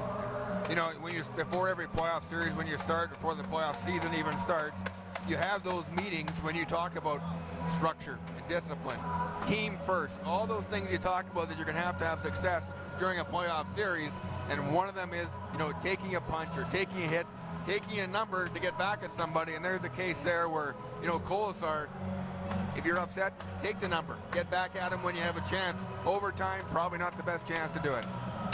Well, and this is huge for Regina because they could ill afford, you would think, with Seattle being so good on home ice. They're 6-1 in the playoffs. We touched on it in the second intermission about how great they were as well on home ice down the stretch in the regular season to even the series at 1. This is a big win for Regina, and especially coming from behind. Yes, and although it doesn't officially guarantee them another game in this building, it gives them that much better an opportunity to try to get back here to the Brandt Centre should a Game 6 be required. With this 2-3-2 format, the next 3 games are going to be in Kent, Washington at the ShoWare Centre, and we will have to play all 3 of them now, Tuesday night, Wednesday night, and next Friday night as well. So there's obviously a good vibe here in Saskatchewan, but I think that the Seattle Thunderbirds probably going into this series would have wanted nothing less than a split out of the first 2 games. They've gotten that, but I don't think they'll be very happy with how this one finished in game number 2. Now, I know you talk about momentum going in. You got the extra days off because of the travel, and just how you feel about yourself. It's all wins and losses this time of year, and the Regina Pats are on a high now. They got guys involved. Guys have, you know, showed up, and we talked about Henry getting involved. Those guys right now are feeling good about themselves and feeling good about their game. Seattle Thunderbirds got to fly home, and you know you had that game. You know you did. You had a 2-goal lead. Regina comes back, and then to lose it the way they did, it's going to take, you know, Connor Walchuk and the leaders of that team a lot to get everybody back, put it behind you and say, okay, it's done, it's over with. But it's a pretty tough game to park when it ends like that. Well, they'll have a couple of days to do it. We don't play again in this series until Tuesday night at the ShoWare Centre in Kent. Josh Mahura, 2 goals tonight. Terrific performance from him on the back end. And Jeff, what did you see on the game-winning goal and his performance in a 2-goal effort tonight? Well, Josh Mahura was moving his feet all night, and he was active offensively all night. You know, and for one of the few times when the Seattle Thunderbirds were killing a penalty, they got their 2 forwards trapped down low. You know, usually they're pretty good at keeping that high pressure on their D. The puck goes from low to high up to Mahura. He's got time, takes it to the middle, he's got his head up, shoots the puck, and there's probably at least a triple screen there in front of Carl Stankowski, and the puck finds its way through. Just a perfect shot by Josh Mahura, but, you know, no mistake that he got the goal. He had an outstanding game, was probably one of the Regina Pats' best players all night. Gives him now 6 goals in the playoffs. His 2-goal performance tonight, as we get a look at it, and great work again by Lidl and all, coming to get it out of the corner with those T-Birds low in their own zone, and then a triple screen, but then all really the last line in front of Stankowski, who has it beat to his glove hand side, and the Pats pour off the bench to celebrate with a sold-out crowd here at the Brandt Centre. But getting back to Mahura, guys, we talked about him in the intermission. You can't underestimate his experience when it comes to playoff hockey. He played into 3 rounds of the WHL playoffs last year with Red Deer. He was on the blue line with the Rebels when they were the host team at the MasterCard Memorial Cup. This was his 41st WHL playoff game tonight. It'll probably go down as the greatest ever game he's ever played in the Western Hockey League. And in a crunch time situation, in overtime, when you need to look to a hero, more often than not, you're going to see the most experienced guys on your bench play the overtime hero. And tonight it's the Anaheim Ducks. You know, and he came over in that trade, and really, like John Paddock and the Regina Pats, when they were making trades this year, they had to make trades for 2 years. you know, when you're hosting Memorial Cup next year.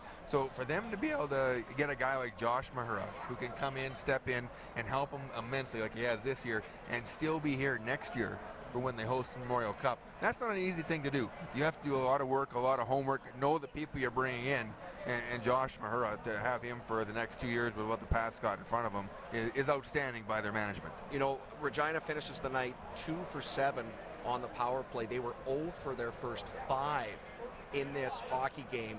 And credit to John Paddock and Dave Struch and the rest of the coaching staff for the Pats. They kept that team pretty composed, knowing that they've got a lot of firepower, even in the absence of Adam Brooks, to get the job done when they've got the extra skater on the ice. And we're talking about as well 2 5-on-3s, which they didn't convert on either in this hockey game. But power play goals that count the most proved to be the equalizer, and tonight the game winner in overtime, both courtesy of Josh Mahura.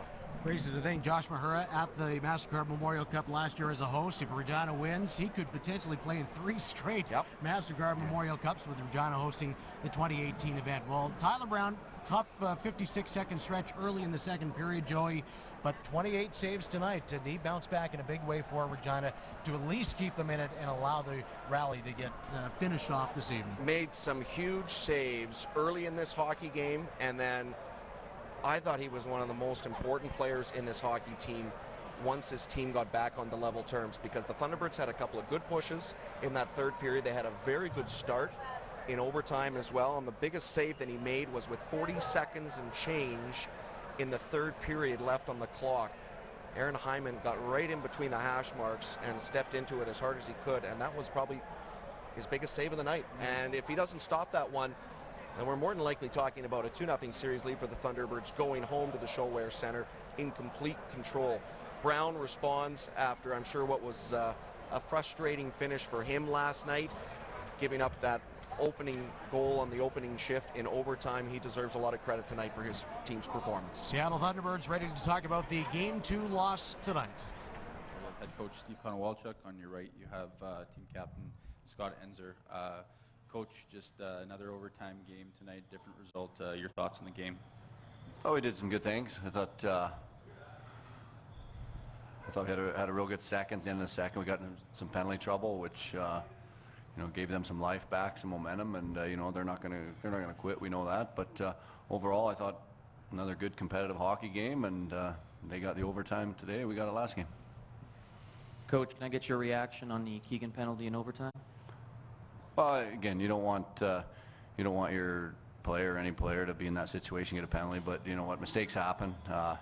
Go to bat with Keegan anytime, and he does so much for our team. He's an emotional kid. It's an emotional game, and they're kids, and that's part of it. That's part of the process, the highs and lows of playoffs. But you know what, he's got to move on. We got to move on. Just it's an innocent mistake.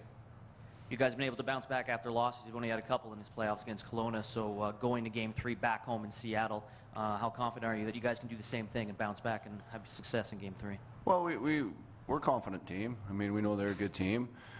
We came in here, we got one win, and then, you know, I think coming in, that's probably where you'd like to be. I think, you know, we'll take the positives and learn from the mistakes, take the things we did well, and try to keep doing them and correct some things, and we'll focus on next game.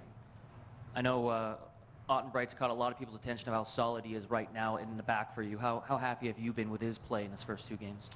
Well, very, very happy. I mean, he goes unnoticed a lot through the playoffs, regular season. You know, a steady defenseman back there that plays against top lines, and you know, he's there, a warrior for us, blocking shots and competing every night. Turner, usually when you get booed by a team's opposing fans, that means you're doing your job. Just is that something you can feed off of, or how do you take something like that, knowing that when you're a guy like Tyler Wong was the guy they were booing last series, and he's a 50-goal scorer? Yeah, I mean, you just try not to think too much about it. You just play your game, and so, I mean, it's in your back of your head, but you don't think too much about it. Does it actually motivate you? It doesn't not motivate you, I guess you could say. It's just there. You don't really notice it. Do you feel that it's a benefit now that you get to go back to Seattle and play 3 games in a row and maybe have that home ice advantage? It's nice. I mean, you always want to play your games at home. I don't think we'll look at too big of a picture, but it's nice to be home, and you know, nice to get back in your own bed, and our fans are nice and loud, and they'll be behind our guys, and our guys feed off a little bit, so it'll be good to get back.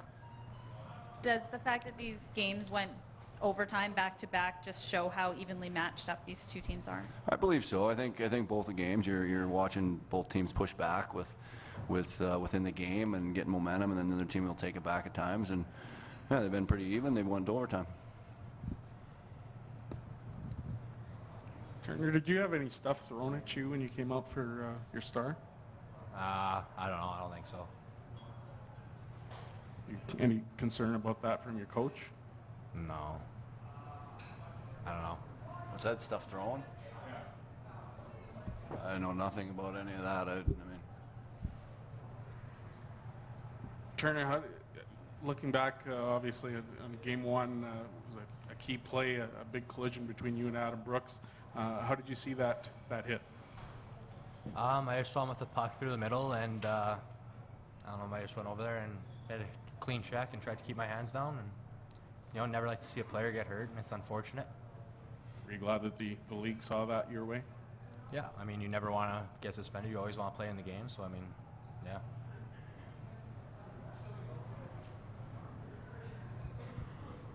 Scott, just want to get your thoughts on these first two games, rather close games for your team, but come out of here with a split. Yeah, I mean, I think we played some really good hockey, and so did they. I think it's a fun series, and it's a game of mistakes and momentum, and I feel like I'm excited for the next game. It's gonna be fun.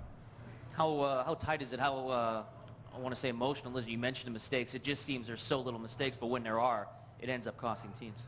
Yeah, I mean, I think at this level of play, every little detail is magnified for sure. I think you got to pick your teammates up when bad things happen, and you got to capitalize when the other team makes mistakes. Good. All right, so Turner Ottenbright, Scott Einzer, and head coach Steve Konowalchuk addressing the media after the Game 2 loss tonight. Turner Ottenbright, Jeff, speaking about the hit on Adam Brooks, said he wanted to keep it clean, made sure his hands were down, and he addressed the issue. Yeah, and I think it was exactly right with the explanation that he gave. He wanted to make the hit on Brooks. He wanted to make sure it was clean. He realizes he's seen enough suspension in this league, and he knows the stage of the game that if he comes across and he comes across high the way he does, more than likely he's going to be suspended. The last thing Turner Ottenbright wants to do is miss time, in your league championship series. So, Turner's played that hard and that way all year. Most times he plays within his limits, and he knows when he comes across to keep his hands down. He had another good game tonight, guys. He really played very well, and obviously to cap it off with a big goal. We talked about him. He doesn't score a ton. That's just his second in the playoffs after having 7 in the regular season. And this is not a friendly environment for a road team, particularly for a player that just had occurred one night ago. And I liked his answer there. Well, it doesn't not motivate me when I'm hearing the boos from a sold-out crowd here. Many of which, not booing, but he's got a lot of family and friends that have made the trek down. So, I mean, he's a Saskatchewan kid. There's a few of them inside that Seattle locker room. They get fired up to come into this building. And for him to have gotten a goal and to have helped his team get to overtime in a Game 2, I think he has to be pretty happy with what he did tonight on a personal note. Well, the players we're talking about, we heard from Scott Einzer talking about how close these two teams are, considering that they've gone to overtime in 2 games. There's not a lot of wiggle room between the two teams, is there, guys? There really isn't. I mean, Seattle had this game in control in the second period, up 3-1, took their opponent out of it, took the fans in the building out of it, but just were not the way you're seeing that game, and they had even more opportunities after the 3-1 goal to even build on that lead. And we were talking down here at ice level, like if they get one more and we still have half a hockey game to get through, this one could be over. They just couldn't get that one extra goal behind Brown. And then I give a lot of credit to the home team tonight. Battled back, knowing what had happened one night ago.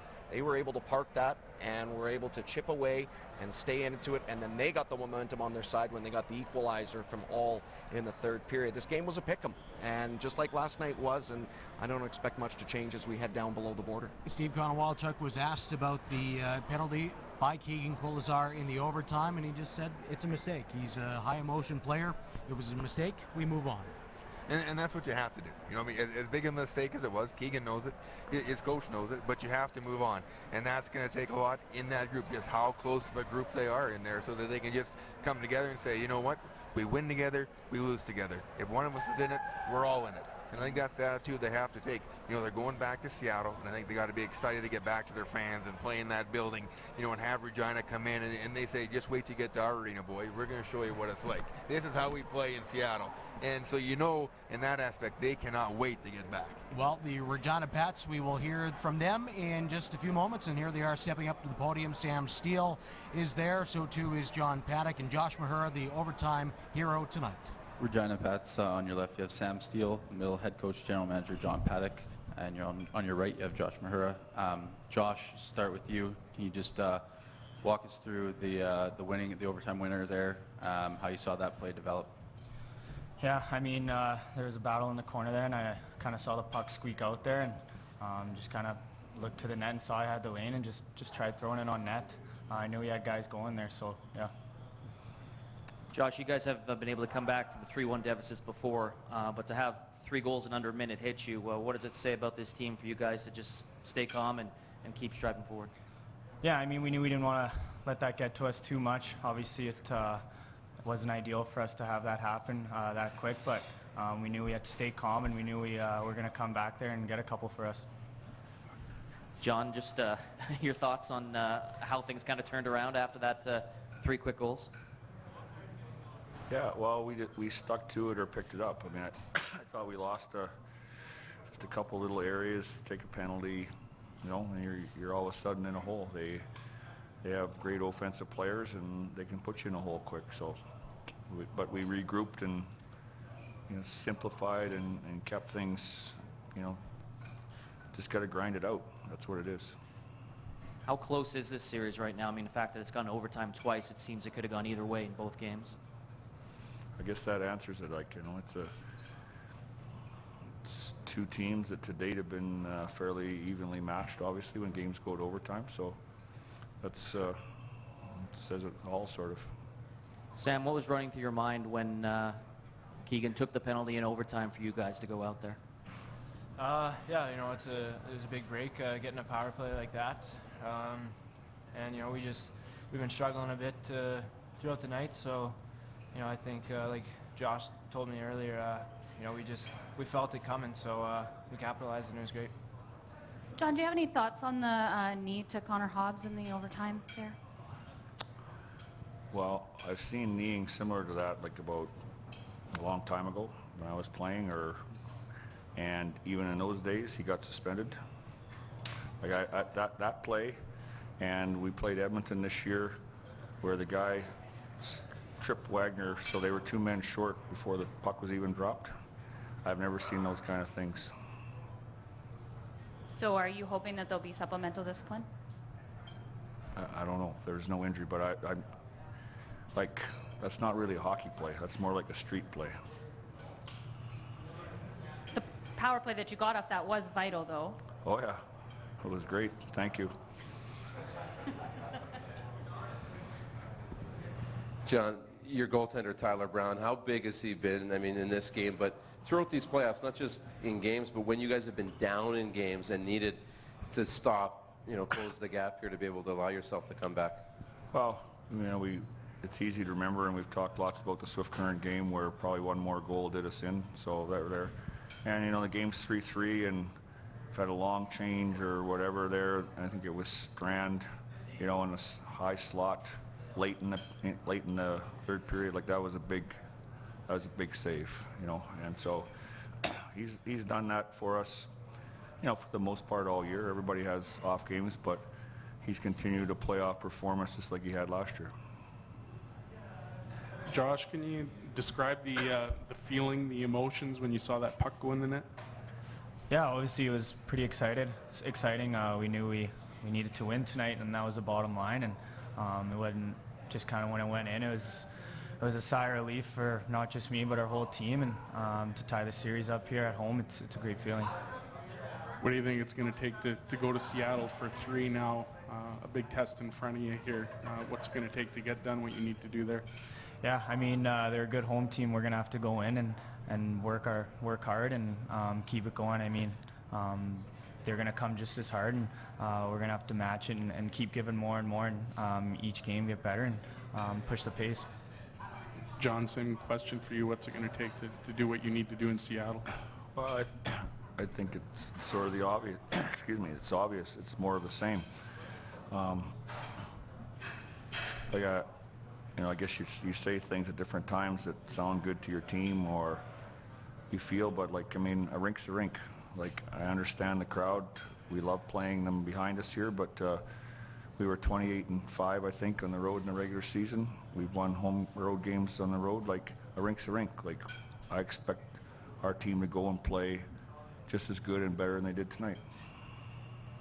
We've seen the last two games in the third period, some determination, some urgency for you guys to get to the net, to cause some havoc there.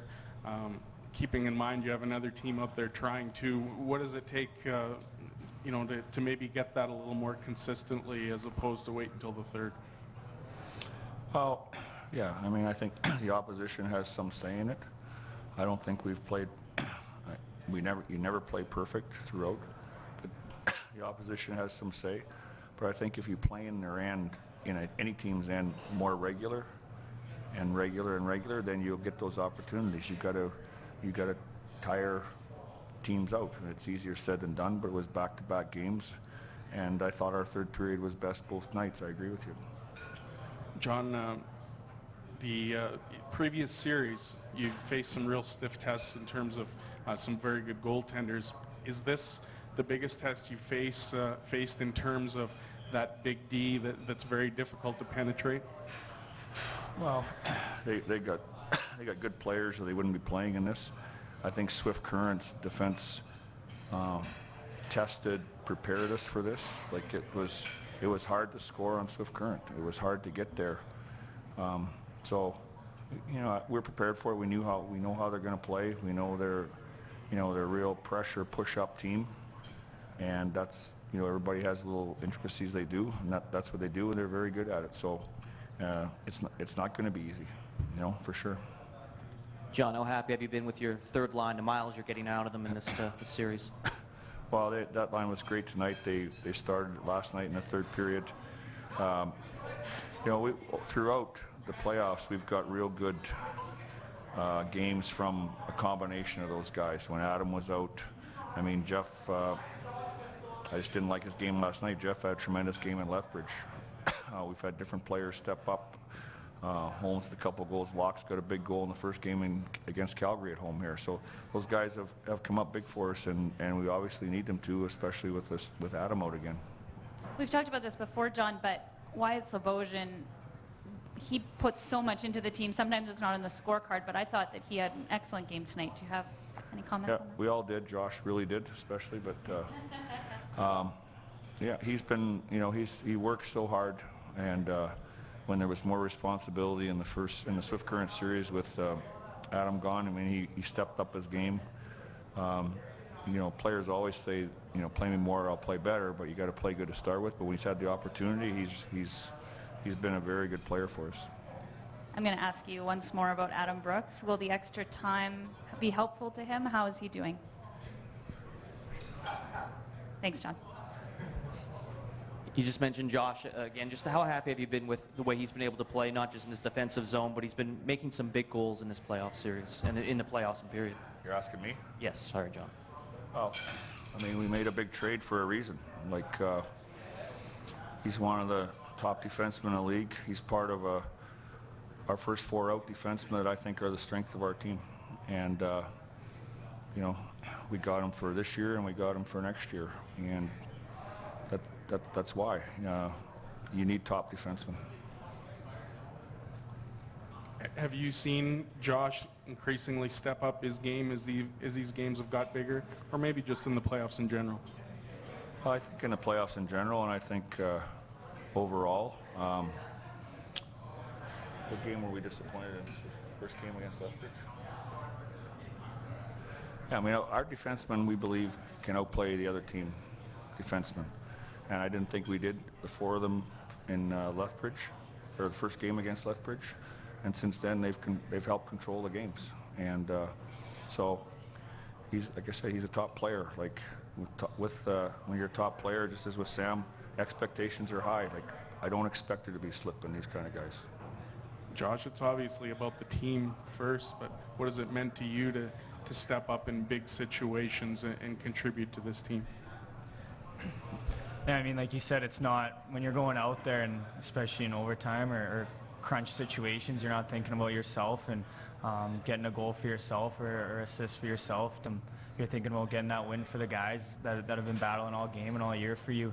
So, I mean, it's, like you said, it's not individual at all.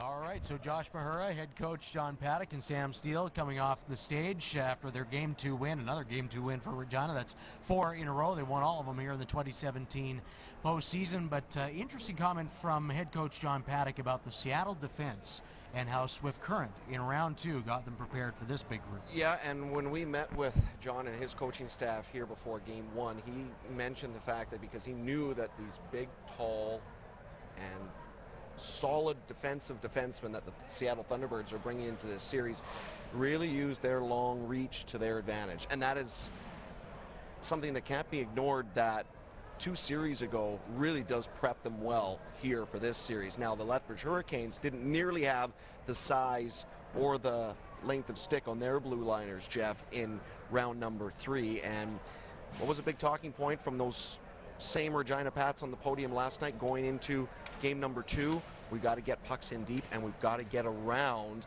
their defense. It took them a while to get that going. Outside of the first goal where they scored, they got it in deep and forced a turnover, but into the third period is when they really were able to stretch the Seattle Blue Liners in their own zone and cause them some fits, which eventually resulted in them getting back on the level terms. You know, I think Regina Pats, the #1 goal-scoring team in the Western Hockey League, basically had their way with a lot of the teams. And they were able to score off the rush more often than not this year. And I think at playoff time it came to when they ran in a Swift Current defense, their gap control was so good. They were well coached. They weren't able to score off the rush. And it takes you a while to get changed that mindset where, you know what, we have to dump the puck in, because they didn't have to dump the puck in most of the year. They were winning games by 4 or 5 goals, and you know, you go on the rush, if they turned over the puck, well, we'll come up the ice next time, we'll get another chance.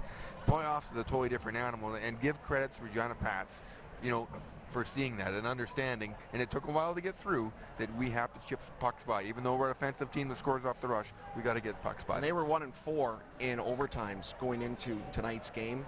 That's a big boost for their confidence, not just to get to level terms in this series, but there could be a lot more overtime in store as we head down to Seattle, Washington next week, and this does them a world of good here. Seattle's had a lot of success in overtime as well, but that's just their second overtime loss in these playoffs. So both teams will definitely take away positives from this weekend here in the Saskatchewan capital. Flight is tomorrow morning, yes, off to Kent, Washington, Tacoma, or Abbotsford, and then down to Kent, Washington. We'll get there soon enough. Eventually, we will.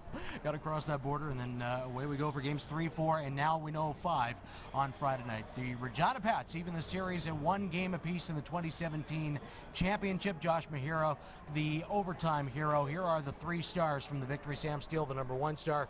Turner Ottenbright, who's public enemy #1 here in Regina, but he had a brilliant game this evening, second star with the goal. And Josh Mahura, the 3rd star, game winner, 2 power play goals. He's up to 6 in the playoffs, and here is the goal that ties the series at 1 here on Shaw Access and Joe TV.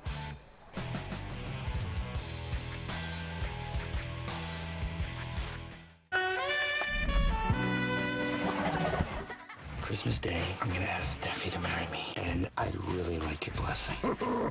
Yeah. No.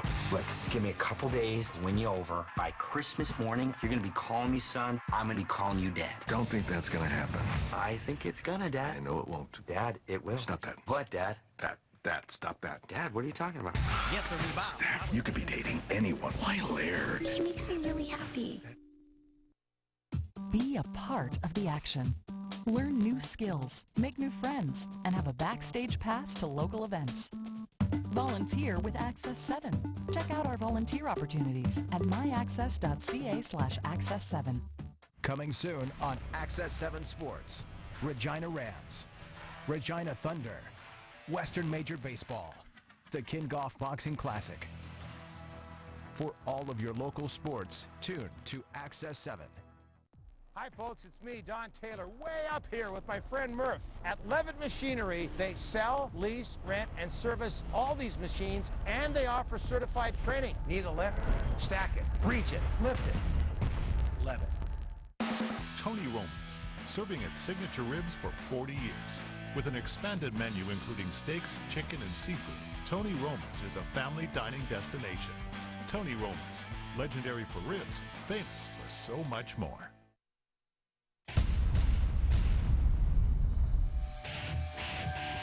And take both games of this series in the Saskatchewan capital, and once again Adam Brooks out for the Pats like he was in round 2. Pats jumped out early. Sam Steele 50 seconds in gave them the lead. Seattle with 3 quick goals to take the lead back in the second period, and then Regina rallied. They tied it in the third, and then in overtime the winner courtesy of Josh Mahura, and a 4-3 decision tonight for the Regina Pats over the Seattle Thunderbirds to tie the best of 7 at 1 game apiece. So we're off to Kent, Washington. Game 3 of the series coming your way Tuesday night starting at 7 o'clock Pacific time, 8 o'clock Mountain. And the series on 1 game apiece. For Peter Labardius, Kevin Sawyer, Darren DuPont, Joey Kenward, Jeff Odgers, and the crew, I'm Andy Dale. So long from Regina. We'll talk to you next week south of the border.